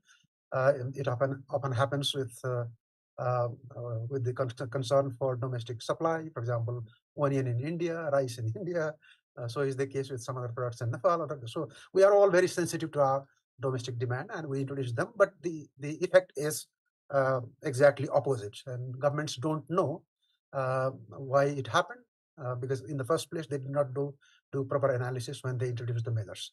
So the specific study on the impact of ad hoc non-tariff measures would also be very beneficial for policymakers particularly. You also have talked about putting up data on and information on the investment, FDI. You say FDI, I see from the website. But intra-regional investments in South Asia is probably the poorest, except for investment by India to Bangladesh, Bhutan, and Nepal. Nepal investment to India, or intra-regional investment. So to promote intra-regional investments, I think the information availability through the website would add value. One missing point on the services, which you might call a service or even a commodity, is energy. Energy trade is emerging. It is going to grow in future. So information on energy. And the point that was not raised by earlier speakers was about the market information. Market information would be very important for most of the exporters anywhere. The volume of demand in particular region or state or province in India, volume of supply from supplying countries, and the prices, how they are changing. We cannot be doing for all the products. I think the major products, if we cover them in the next few years, and that will add value, and we can have a larger audience, because if we engage the business people through our website, then we'll have larger audience. So that would be on the content. On the audience, of course, the business people, policy makers, the academicians, researchers, all of them will be interested. Currently, the number of visitors are low because the information access also is very low, because people don't have always access to World Bank websites and other things. So things are complicated. So if we make them easier and publicize them through the trade associations like FSCI in Nepal, CII or CNI, CNI in India and Nepal. So we'll have a larger audience. Finally, on the point of sustainability, nobody made any comments, so I'm making a brief comment. SARC also had several initiatives on the information collection and dissemination, on meteorology, on trade, on tariff, and all those things, on non-tariff measures as well, somebody said. But all of those were stalled after some time.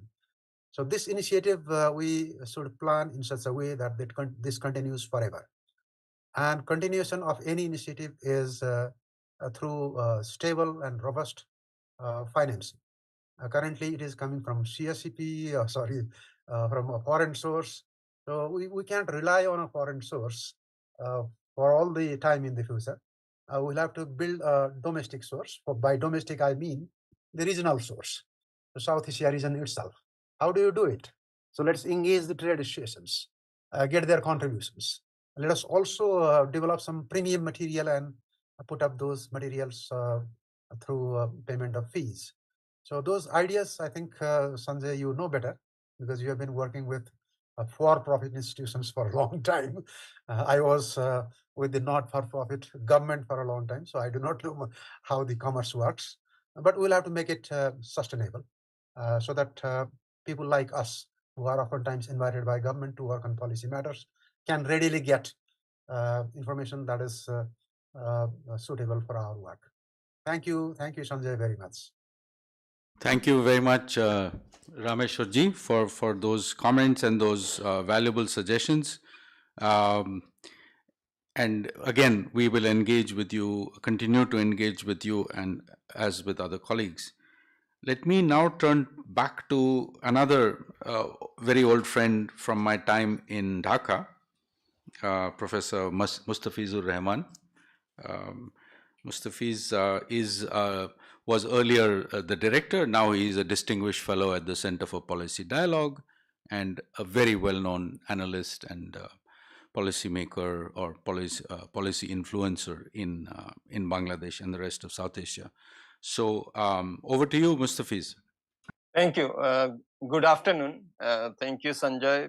Thank you, Dr. Srinivasan, for taking up this initiative. I think it's very timely, and CSEP and colleagues at the Trade Sentinel must be congratulated, as also the Conrad Adenauer Foundation for supporting this very timely initiative. I say that it's very timely because I think South Asian trade landscape is changing very fast. 3 of the South Asian, the SAARC countries are graduating. Bhutan has already graduated in December 2023.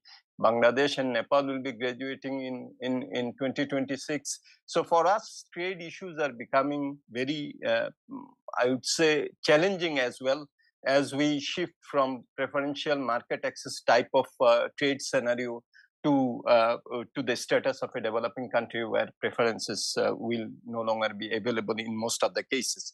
So I think this type of initiative, which will enable us to learn about the changing landscape is very important, and the portal and the information over there and the tariff compare tool, all these are very important. And Sanjay, you have written extensively on South Asian cooperation, and your book, A Glass Half Full, The Promise of Regional Trade in South Asia, is very well known. Now you have taken the next step to make it full, from a glass half full to a glass full.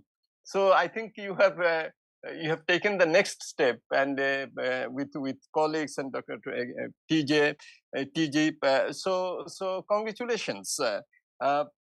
You see, Bangladesh,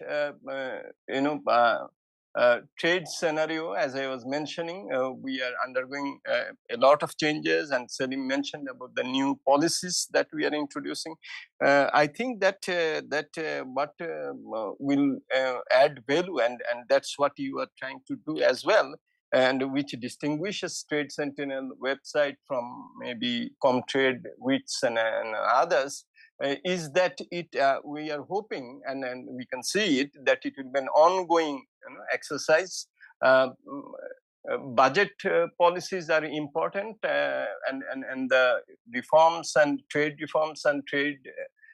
taxes and duties which are mentioned, but then it changes as someone was mentioning.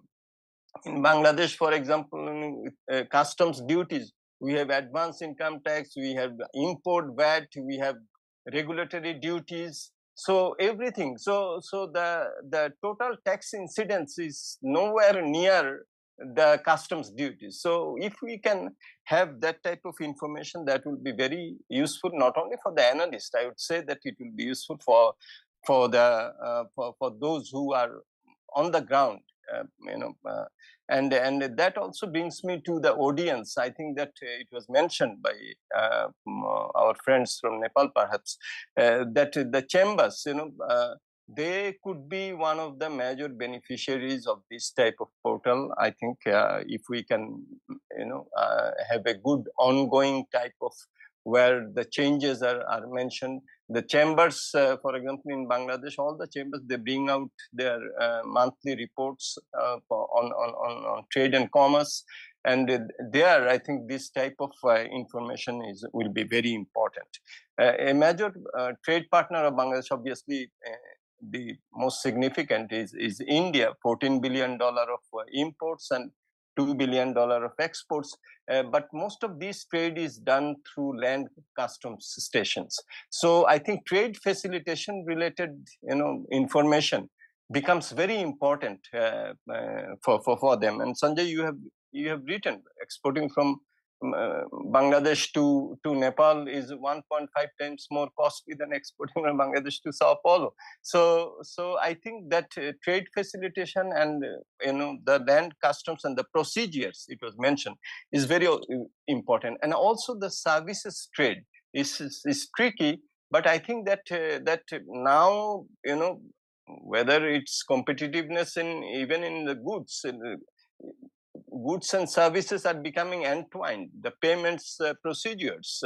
Bangladesh has now signed, bilateral agreement with India with regards to Dhaka rupee trade. So if we can have blogs on this type of arrangement, whether it is working, not working, why not working, so that will also be very important for the practitioners on the ground. I think that one community which would be interested in this type is the students who are studying trade. I think that they are a big audience. They could be potentially, because we would also like to develop the analytical, capacities of the young generation who can make good use of this type of website. So this is very important. Ongoing information is important also because I'll give you one example. For example, with regard to Indo-Bangladesh trade, we have various type of non-tariff measures and non-tariff barriers, and information on those on an ongoing basis is very important. If there is a ban on export of onions from India, immediate impact on Bangladesh onion market. Any information about withdrawal of the ban has a tremendous impact on the Bangladesh market. So I think that, or anti-dumping, countervailing duties, etc., etc. So I think that this type of portal from a policy making perspective will also be helpful in order to show that we should make trade more smooth. That removing the barriers will in the end will bring us benefits in terms of macroeconomic, various positive implications. So I think that coming out of narrow, just trade-based calculations and considerations to broader macroeconomic perspective, that can also be very helpful, and the blogs that you are trying to also you have already put some and can do, will also be very helpful in terms of taking enlightened interest by the trade policymakers in our countries. So from that perspective also, it can have very important policy implications. Just not generally, I see that many of the trade portals and these are used mainly by analysts for publication purposes, etc., etc. But I see Trade Sentinel's distinctive departure in the sense that it could be very helpful in terms of policy making and in terms of commerce and business. That is also very important, and it will promote South Asian cooperation, which we all want.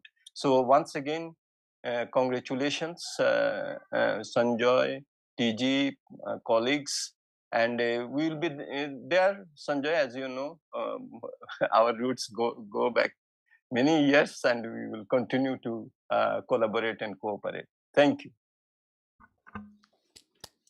Thank you very much, Mustafiz, for your warm remarks, and certainly we will be counting on you and your constructive suggestions or where else we might go into.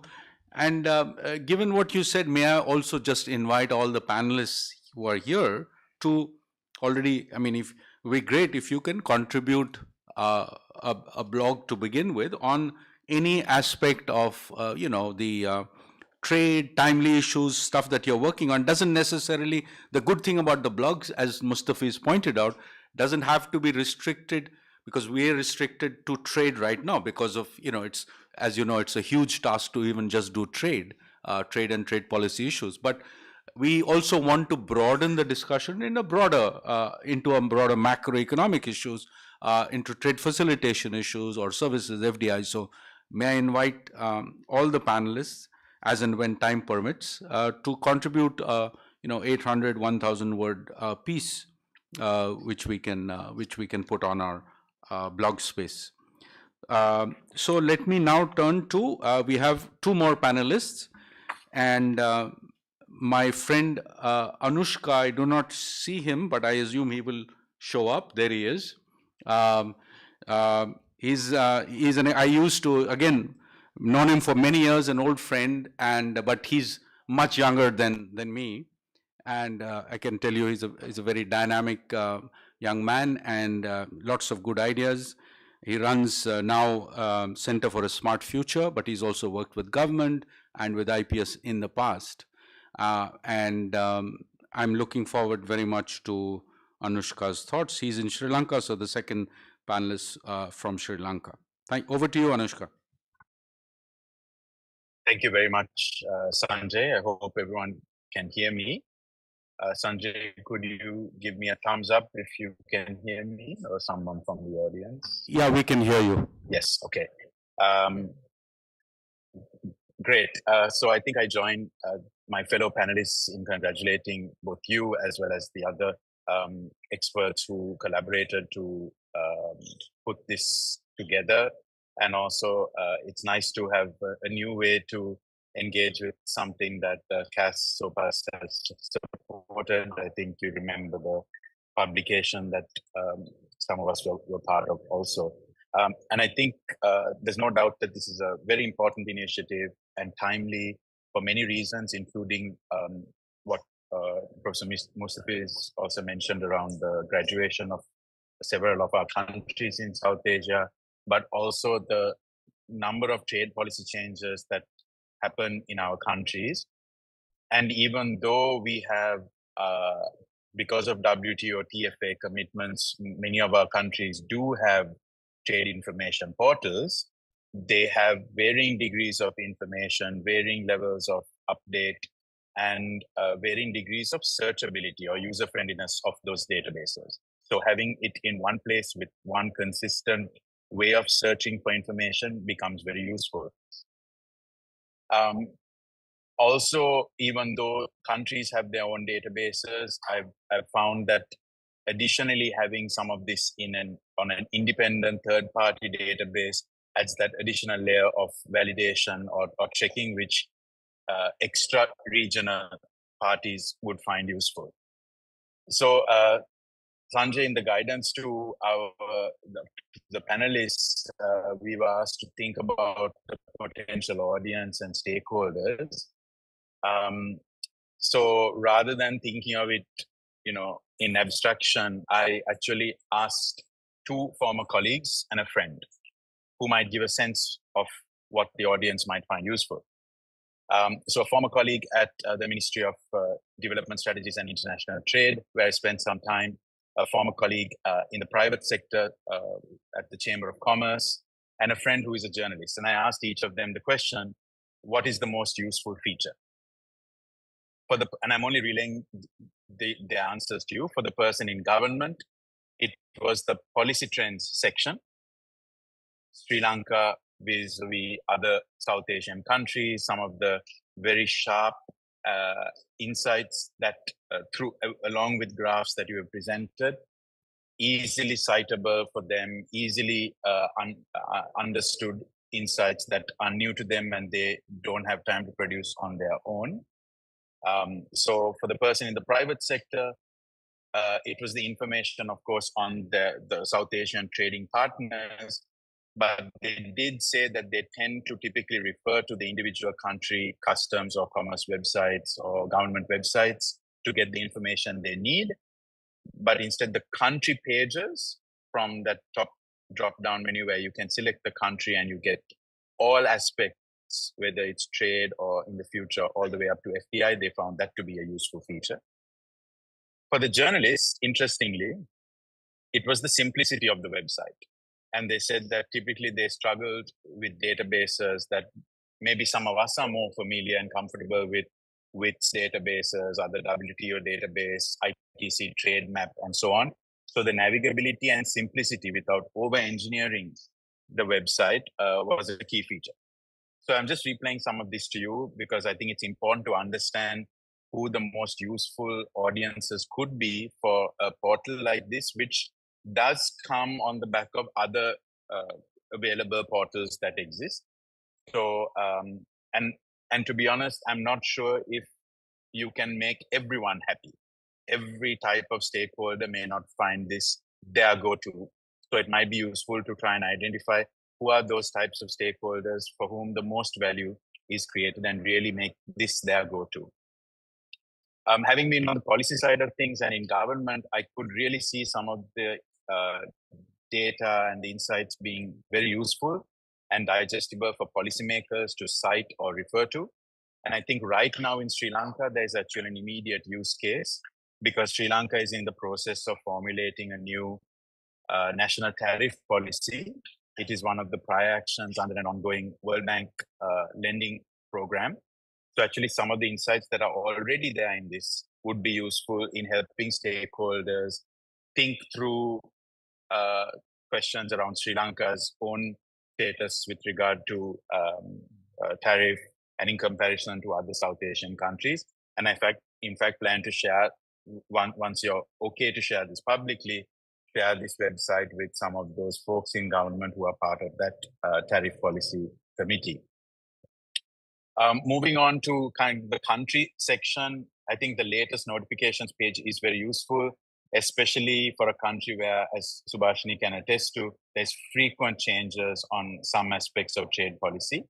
I think it would be, someone prior to me also mentioned something along these lines. I think it will be crucial to have some kind of subscription service with emails to receive email notifications at a frequency that the user can choose, either immediately real time, weekly, monthly, or yearly, that falls into their inbox. I know that many of the other panelists before me talked about the usefulness of some parts of the website. I must say for me and for some, for me and I feel for others in Sri Lanka, the policy trends section, I know this is more work, but the policy trends section would probably be one of the most referred sections.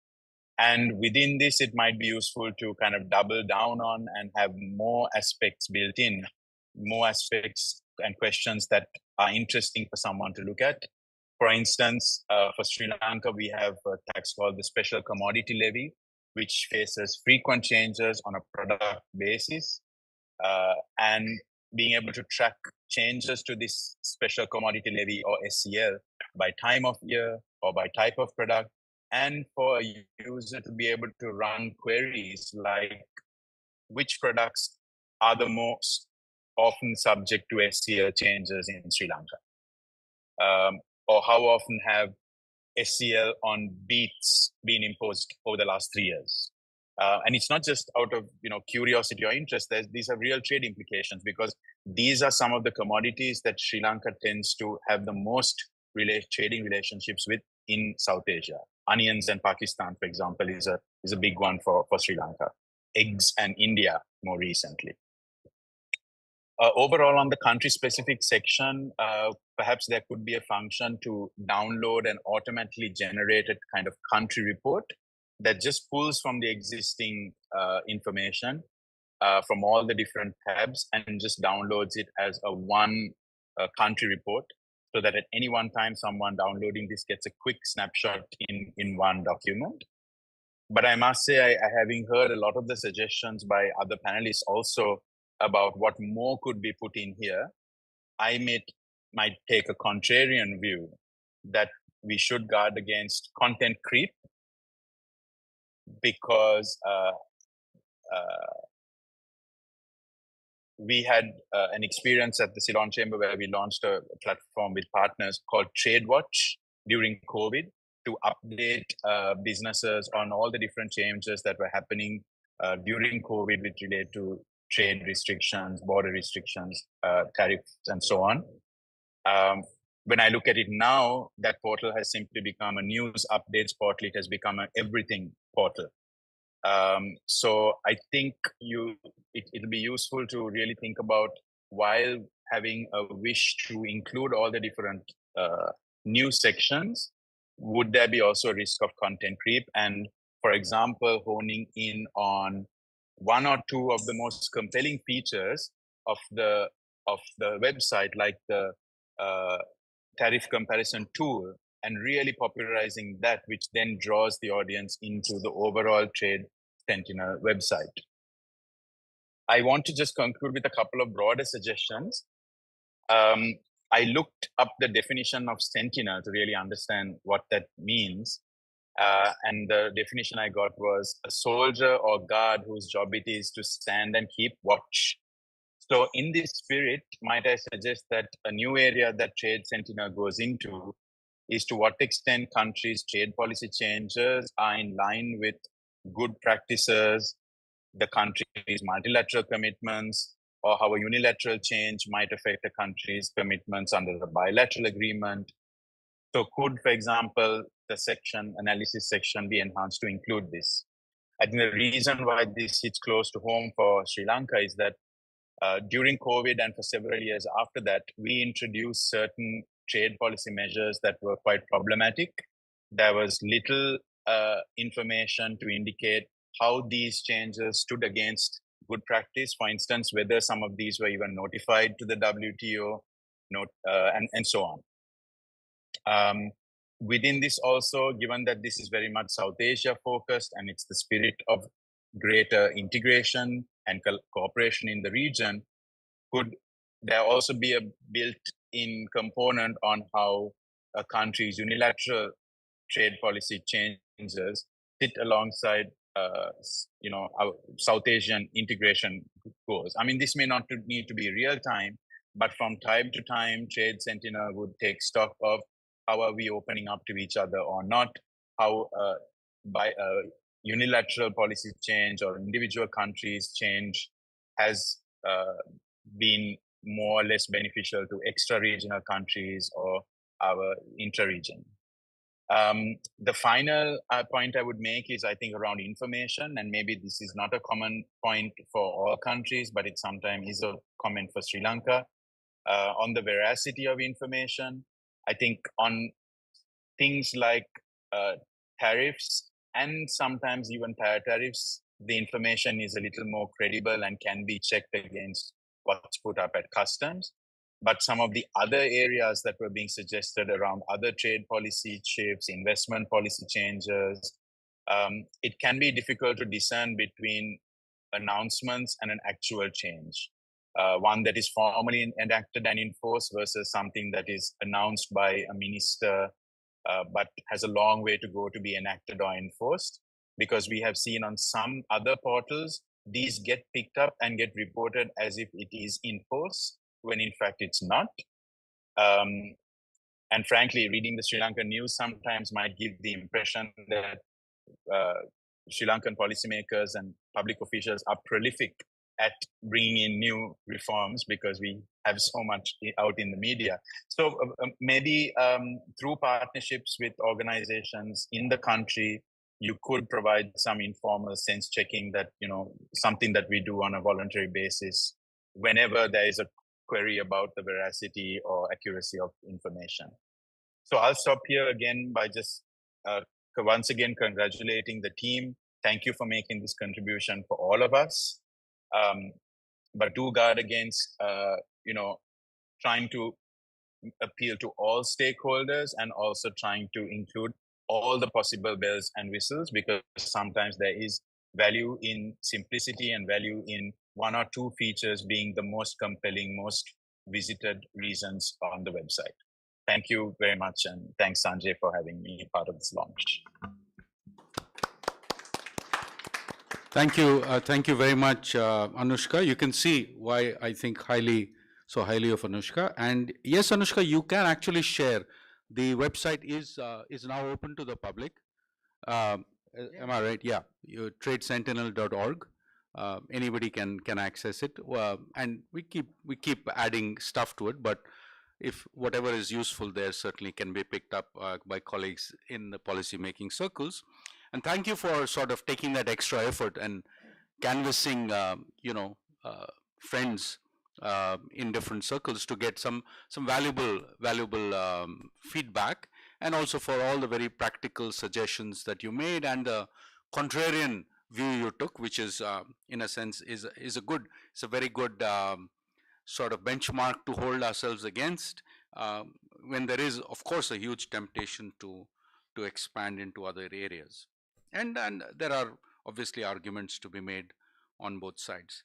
Now let me turn to last but certainly not the least panelist for today. And by the way, I'd like your permission to extend the session by maybe about 10 minutes, from 1:15 to about 1:25, in view of, you've seen the panelists have had very valuable suggestions, and I didn't have the heart to interrupt, and because I think it's all in service of this, how to make this more useful to all of you. So may I turn to another young person, panelist, perhaps the youngest of all, Nikita Singla, who's worked, despite her years, she's had so much of experience in different places, but currently she's also an expert on logistics, trade facilitation, and has recently appointed as a non-resident scholar at the Carnegie Endowment for International Peace in Washington. So Nikita, whom I've known, I think, for over 10 years now, over to you. Thank you so much, Sanjay, and good afternoon, everyone. I think everyone before me spoke about Sanjay's passion for South Asia and for regional cooperation, and it's not just his work. I think I'm a live example. I'm a live outcome of his passion. And 12 years back when I started working, and I was a fresh engineer out of college, and Sanjay introduced me to the whole concept of South Asia, to the whole concept of trade. And since then, I've never looked back and continued working in this exciting domain.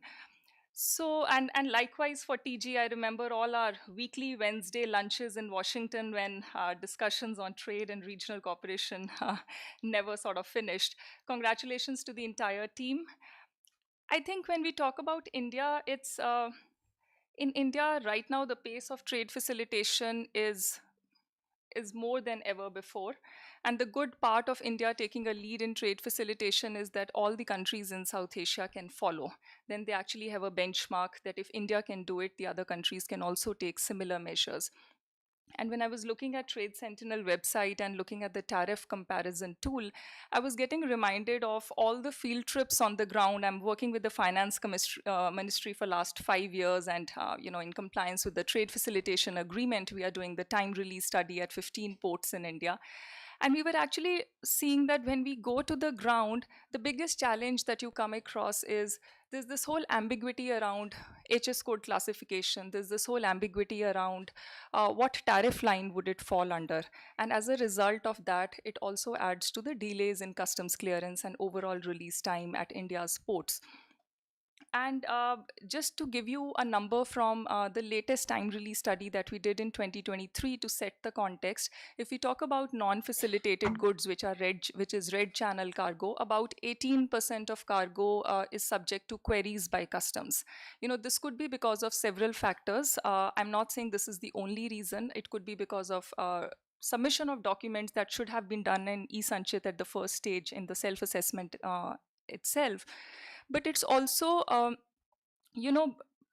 what are some of these additional documentations or additional rules or additional policies that you need to adhere at the port level, which people may not necessarily be aware of. An example is for import of second-hand goods, you need an additional report from a chartered engineer regarding the valuation of goods. So that is a huge challenge at a lot of land ports in India these days. Well, CBIC, Sanjay is doing a detailed analysis through the use of Advait tool, which is advanced analytics for indirect taxation. And I think this could be good for Trade Sentinel to keep a watch on, because it analyzes all the queries that are raised by customs in the clearance of cargo, which will give us a good estimate in terms of what are some of the top issues that we face at the port level, and how can Trade Sentinel and its data address those issues. I think another factor that we come across on the ground is, in the dual use items. It could be dual use items, or it could be nutraceuticals, as we call them. So it could be a food item that's imported, but it's actually used for medicinal purpose. So do you classify it under food and it needs FSSAI clearance, or do you classify it under medicinal product and it needs a C drug licensing? So I think that's another challenge that's holding India and neighbors in South Asia. It's a big challenge at the borders, that how do you do correct classification and designate the correct licensing agency for that product.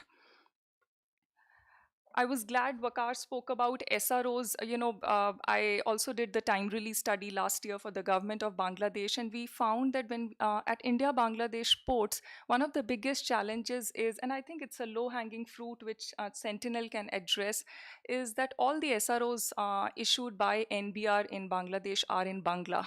And when you talk to traders on the Indian side, they can't access the translated version, and they don't know when the new SROs are coming and what do they even mean. And I think this is a very low-hanging fruit where, in the countries where we have language differences, how can we have all the SROs in a common language, and that could be made available at Sentinel. Then there are many other non-tariff barriers. This includes, quality control testing. I mean, there is data available at DPIIT, but again, if you look at specific trade concerns at WTO, over a third of them relate to quality control.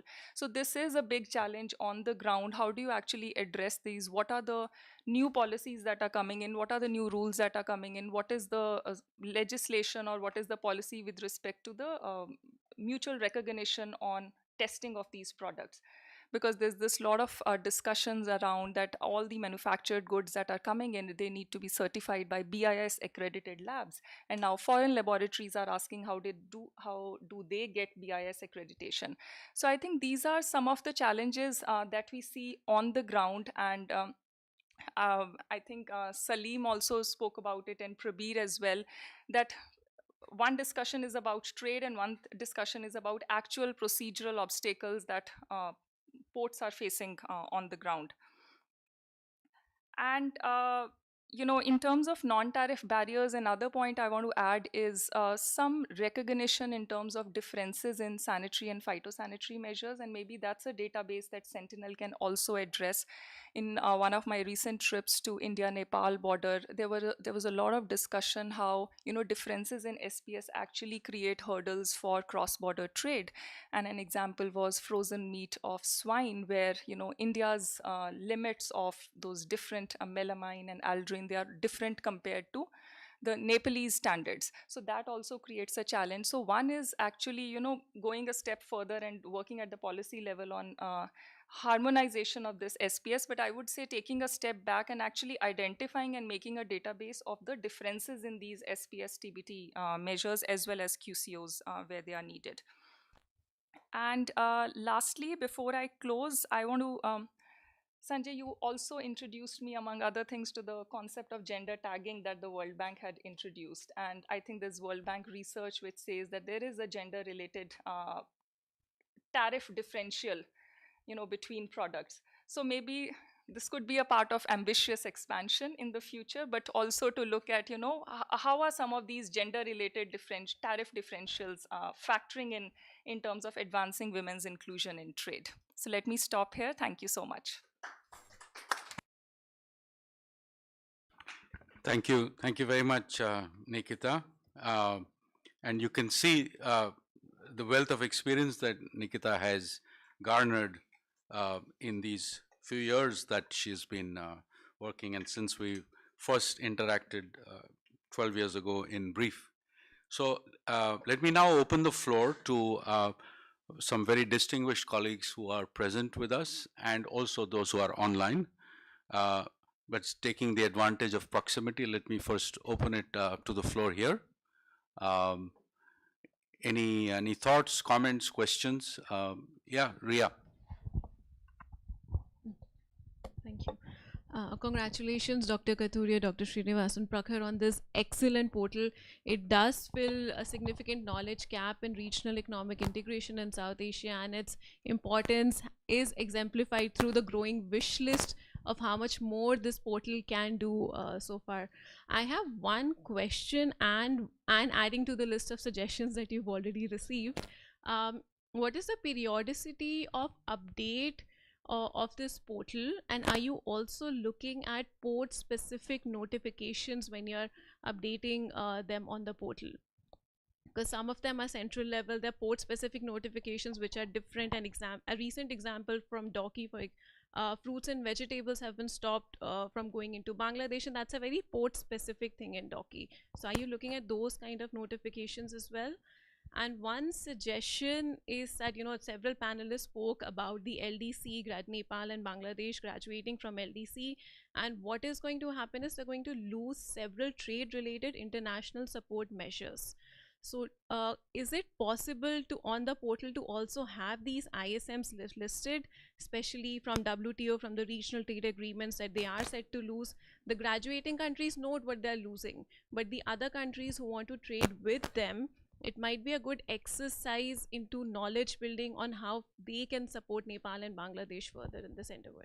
Thank you. Thank you. Thank you, Ria. Yeah, so maybe TG, you want to answer a couple of the... Let me just quickly react to Ria's specific... Okay, let me quickly react to Ria's specific query. The aspiration is to update our notifications database within 2 working days of whenever the notification is released. The notification itself can be immediately spotted and released, but the analysis on that will take some time. Therefore, we need 2 or 3 business days to do that. At present, we do not have any port-specific notifications. I don't even know where to harvest them yet. So most of the focus so far in the initial stage has been MFN, like, what are the barriers which the countries put up both on the imports and the exports to everyone, not specific. And I take the opportunity also to address the preferential tariffs which our countries have. Some of our countries are very, very good in putting out all the preferential tariffs in the tariff schedules. For example, Sri Lanka does, so does Nepal. particularly in the Devanagari version of Nepali tariff schedule. They have a much larger coverage of the preferential tariffs. So for the Tibet Autonomous Region, what is the tariff rate is noted only in the Devanagari version, not in the English version. So what we have now, if you download the tariff files in their entirety, the Excel file, they will have all the preferential tariffs for these two countries. So to the extent the countries provide this information in the tariff schedule, it's already available. We have not made it searchable or run any data analytics on it. It's one of the things which we have reserved for the future. And can I react to other things as well, or you want to go back? No. Well, let's see if we have any comments from the audience. Veena first, and then you can identify yourself. Dr. Veena Jha. I want to bring your attention to a database and a portal that the Government of India, Vanijya Bhavan, is developing, MOCI. It's a 2-year project and it's very sophisticated. In fact, it's so sophisticated that they had to get additional server capacity to monitor it, to put it in. And everything you have covered is covered only 10 times more. So I think you ought to have a look at the MOCI. It's called the Trade Dashboard, and it's a 2-year project of the MOCI, which you should have a look at. And, developing things in parallel and also a link with that portal or your link with that would be very, very useful. So that's... Yeah. So gentleman there, can you please state? Yeah. Hi, thank you. I am Harshit. I am a research analyst at NetStrat India. At the outset, I would first of all like to congratulate everybody, the team, for coming out with this fantastic portal. I'm from a foreign policy background, so my question is related to that. While I'm hearing here that there's a very crucial need to establish better trade networks in South Asia as well as in the world, what I'm getting to hear from people from the government as well as from the think tanks is that the COVID pandemic revealed that the resilient supply chains are not very resilient. And that's why India needs to focus on building at least the critical products within India. And I think one implication of that can be that while we are trying to establish or create products within India, we also tend to keep away the foreign competition or the foreign trade. So how do you sort of try to, how do you see to tackle this challenge of while the movement is going to only focus in making products within India and also strengthening the trade networks? Thank you. Dr. Harshvardhan Singh. Thank you. And I want to congratulate both Sanjay and TG and the entire team for a tremendous product and all the effort. I heard all the comments from the panelists, and I think they've covered most of the issues. However, I just want to suggest something. The structure of your presentation of the comparison, tariff comparison, etc. That's at the HS level. It was pointed out, FTA. Even with FTAs, sometimes, you may have diverse kind of tariffs, duty-free, quota-free tariffs, etc. So the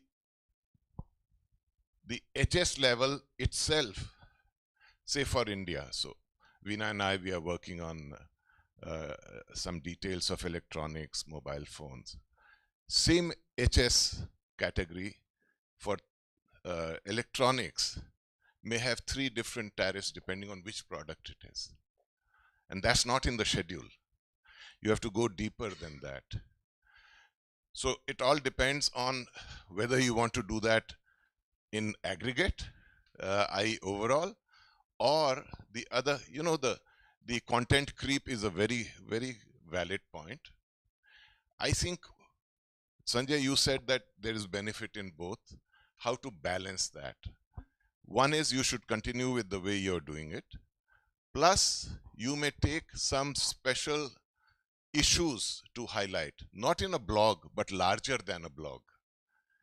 And also, when you're doing that, it's very useful to interact with the industry, because you interacting with the government is at one level.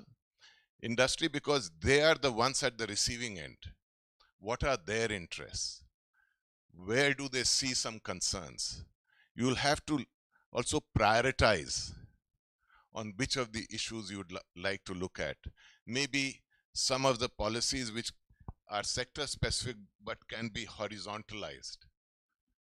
So take specific issues, go beyond blogs also, and then present them. Second, instead of reinventing the wheel, if somebody's done a lot of work, link the websites which are there. And I thought it was a very good comment that please build on your strengths. It will take a long time to go into NTMs. That's a very deep and murky world. It's very important, but a lot of work has been done and is being done. So you could maybe take insights from there, links there. There are other databases which exist on SPS, TBT, and I don't mean the World Bank. There are people in India who have that. So the other thing is, which was pointed out, for example, the panelists from Sri Lanka talked about onions and eggs. I mean, that's really specific. So you cannot really have a historical tariff comparison of that. But I saw in your presentation, you talked about certain specific products, 12.5% tariff, etc. That was like onions and eggs. So changes in the policy could be presented there. So there's a distinction between historical perspective and what is actually happening in a particular area. Likewise,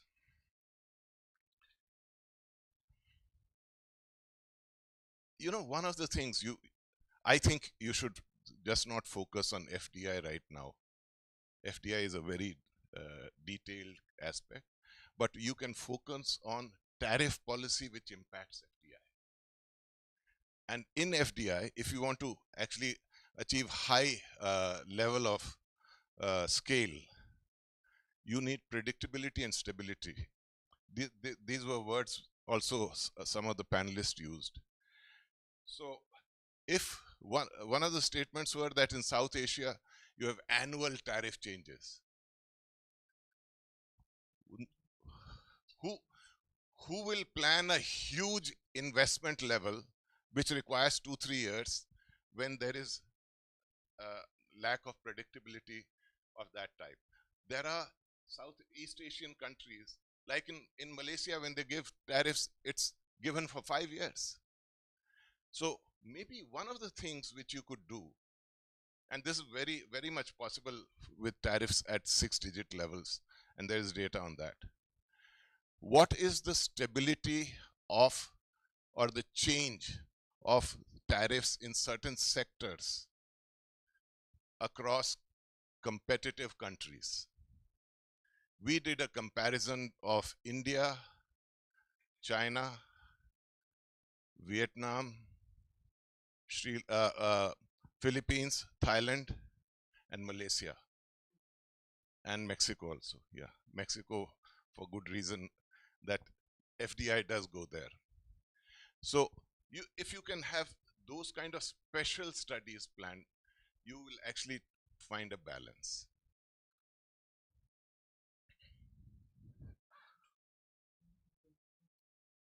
No, those studies which are there, but you could add to that. And please try and see on NTMs, again, something like this, when you're interacting with the industry, whether you could start a track 2 interaction. I've noted many points, but your time is limited. So Thank you. Arpita? Yeah. Thank you, Harsh. Thank you very much for this database. I know how mammoth this work is, and we are kind of extending it to do this, do that. But just to give you a ground reality, we have been trying to work with the Commerce Ministry and RBI to do the bilateral trade in services data, which is now not presented. So, barrier is if you are able to get the barrier, it is still there because OECD and others are trying to collect the barrier data. But even if you're trying to get the trade flow data, the systems of collecting the trade flow data in the region are not in place because it includes three systems to be in place. One is the data flow by the central bank, data flow by the regulators, and data collating it with the surveys wherever the data gaps. The processes are not in place. So I think services will be a long way. I kind of little bit disagree with Harshan to say that investment is easier to put in because investment, every country has a negative list. They had to put down their barriers. They are doing trade agreements. So it's a much cleaner thing that you will get in one plate. You have to update and you have to update the notification as and when it comes. Like for example, in case of India, you will get 50 notifications and then a consolidated policy. So your updates will be faster than policy. So maybe more viewership. Regarding the tariff lines, you see, if you look at a product like organic, which is now becoming a global product, like most of these countries in the region, they don't have a 10-digit classification, which the Western world has adopted. Like they have broken the other category into bigger sub. What happens in organic is you get an organic trade data, but you don't have organic trade category for trade and tariff data in your sheet. For a country like India, what used to happen previously was that there was a commitment by the Commerce Ministry that Mr. Arun Goel, he used to come out with a book, and that used to be the yearly update of trade and tariff after the, and even the government did not have it because the book never had an online category.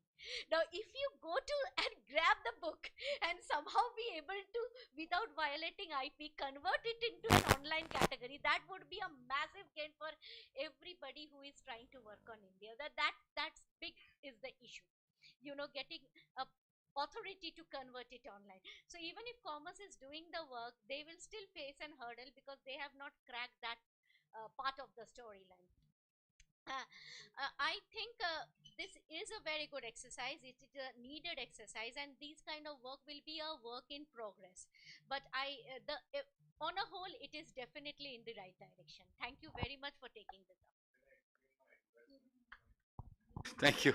Well, I think we are way out of time. So if we can, did anybody else have any questions or online? Do we have anything or no? No. Okay. I think we had a large audience, but they were mostly in listening mode. We do have to have closing remarks. Harsh, if you don't mind, we'll do it offline. The explanation of FDI. So let me turn it over to my colleagues first. TG, very quickly, if you want, you have a couple of things to respond to. We've been listening and absorbing, and there are always two sides to the argument. So as Harsh and Anushka have said. I think I don't want to take your time right now, all the people here, your time. I don't want to take your time now to reflect point by point, but I think some of the suggestions you made are fantastic. And one way to think about is crowdsourcing. We cannot do everything. The ground truthing of what we see on the policies is very difficult for us sitting in any one place to collect that. People like Nikita can probably establish a network for ground truthing. They can post those things, and we can serve as a portal where these things are displayed to the public. And I do want to give it back to Sanjay to conclude it. Yeah. Christian, would you like to? Of course, and it will only take me about an hour to collect all the great ideas that have been shared with us in the last 2 hours.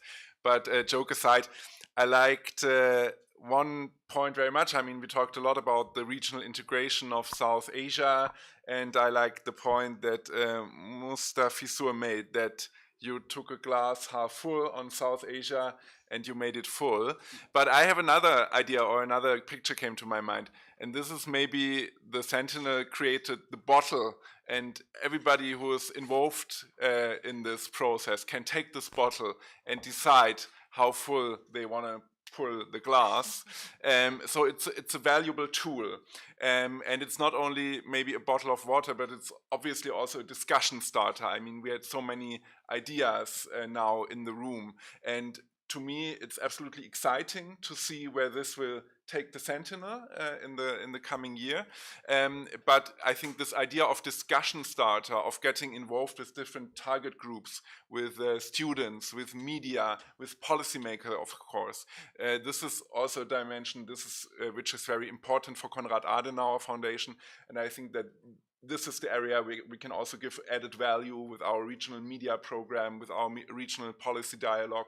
So there's, I think, some areas where we can also contribute to making the Sentinel bigger, more visible, and to carry on the idea of regional integration in the region.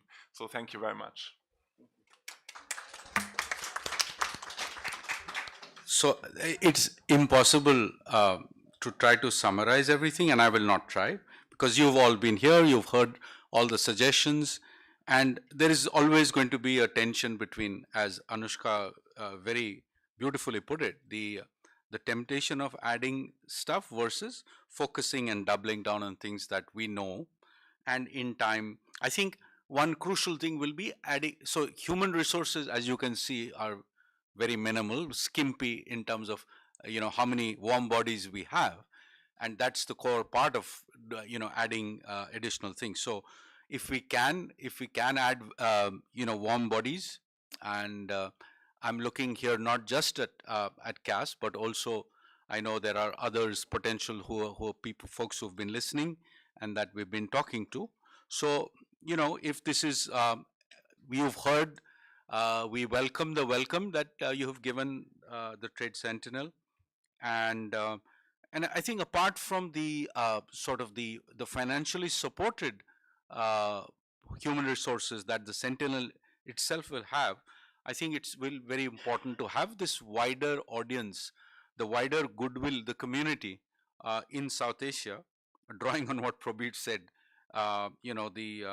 If we can get the 12 slim men who can, or men or women actually, or anybody else, that would be a fantastic. So it will rely on your goodwill to correct us, to say this is right, this is wrong, here's some additional information on what you have already put out. So all of you in this trading community, this community that cares about the issue of trade and related issues, because the most important thing is that we do believe that it has been on the back burner in trade. Now, there were a couple of very specific questions let me just respond to the one on why this is important, because Harshit has posed the opposite, the view that is getting popular in many capitals, not just in New Delhi, is the issue of building internal capacity and therefore perhaps staving off even competition in those areas, sacrificing some efficiency in the name of resilience. And it is those are the kind of, you might say, a foreign policy or a resilience objective. And I think, our job, I see it as, we are economists. Our job is to provide the information, right? And provide honest, critical, and independent information, and the costs and benefits, I mean, in time. Right now, it is just more on the analytical side, providing information which friends can use and absorb and put out pieces with that. In time, as we hopefully, have develop more human capacity, then we can get into providing the analytical part as well, including through the blogs that we have started. So our job is to provide the information to the costs and benefits, and it's up to the policy makers then to make what they will of it, and take a view on whether to what extent you need to have such capacities in-house, or whether you can actually take a broader view of so-called in-house. There is this concept that has been developed called friend shoring that you are no doubt familiar with, and I'm taking it in a not in the negative way, but in a positive way, is that who are the people that, let's say, especially in our South Asian neighborhood, there are strengths within each country. So can you develop a resilient supply chain within South Asia, within Asia more broadly, within those you think you can rely on, so that that improves the chances of making efficient decisions within a much broader canvas. So because not even India, not even China, no country can produce everything that it needs efficiently, right? So yes, you are you will be willing to sacrifice some efficiency gains, but you should do that knowingly, and perhaps we can help you expand the canvas of what can be efficient through this broader analysis of, there is a supply chain, as you know, SCRI, led by Japan, Australia, and India is involved in all of that. So again, I want to thank very much the Konrad Adenauer Foundation, Christian, for coming all the way from Germany for our event.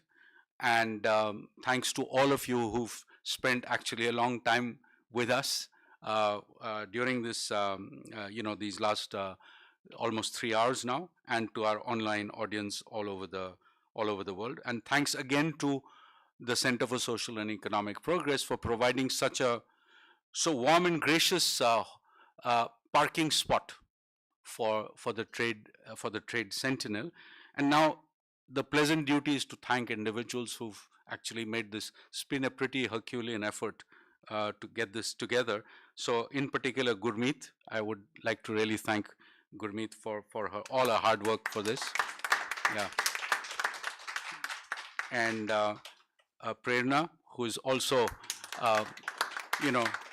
she's become a part of our team, and she's been doing a lot of heavy lifting on this. The foreign policy team, who helped us get together a lot of the invites and all of that. And then Trishna, I don't know if she's here, but our external communications team, who's really put together. So a lot of the people you don't see here, but who are all been in communication, are very much interested in all that we're doing. Manmeet, again, who's the office manager. Thank you very much to you, to Jayant and the IT team. Thank you very much. For, it's been very, very good. And to Narinder and the office team for providing the hospitality for all of us. And thank you, Karma, for coming from Bhutan for this, and to Santosh for coming from Chennai. So lunch will be just outside. All of you are cordially invited. Join us and continue to have animated discussions on what we've done. Thank you. Thank you, Sanjay. Can't join you. Sorry. Yeah, thank you. Yeah, any last words from there? Yeah, please. Bye. Thank you so much. You can't join us for lunch, but we'll make that happen in the near future. Thank you to the panelists, all the panelists. Thank you indeed very much. Thank you. Thank you. We'll be in touch. Yeah.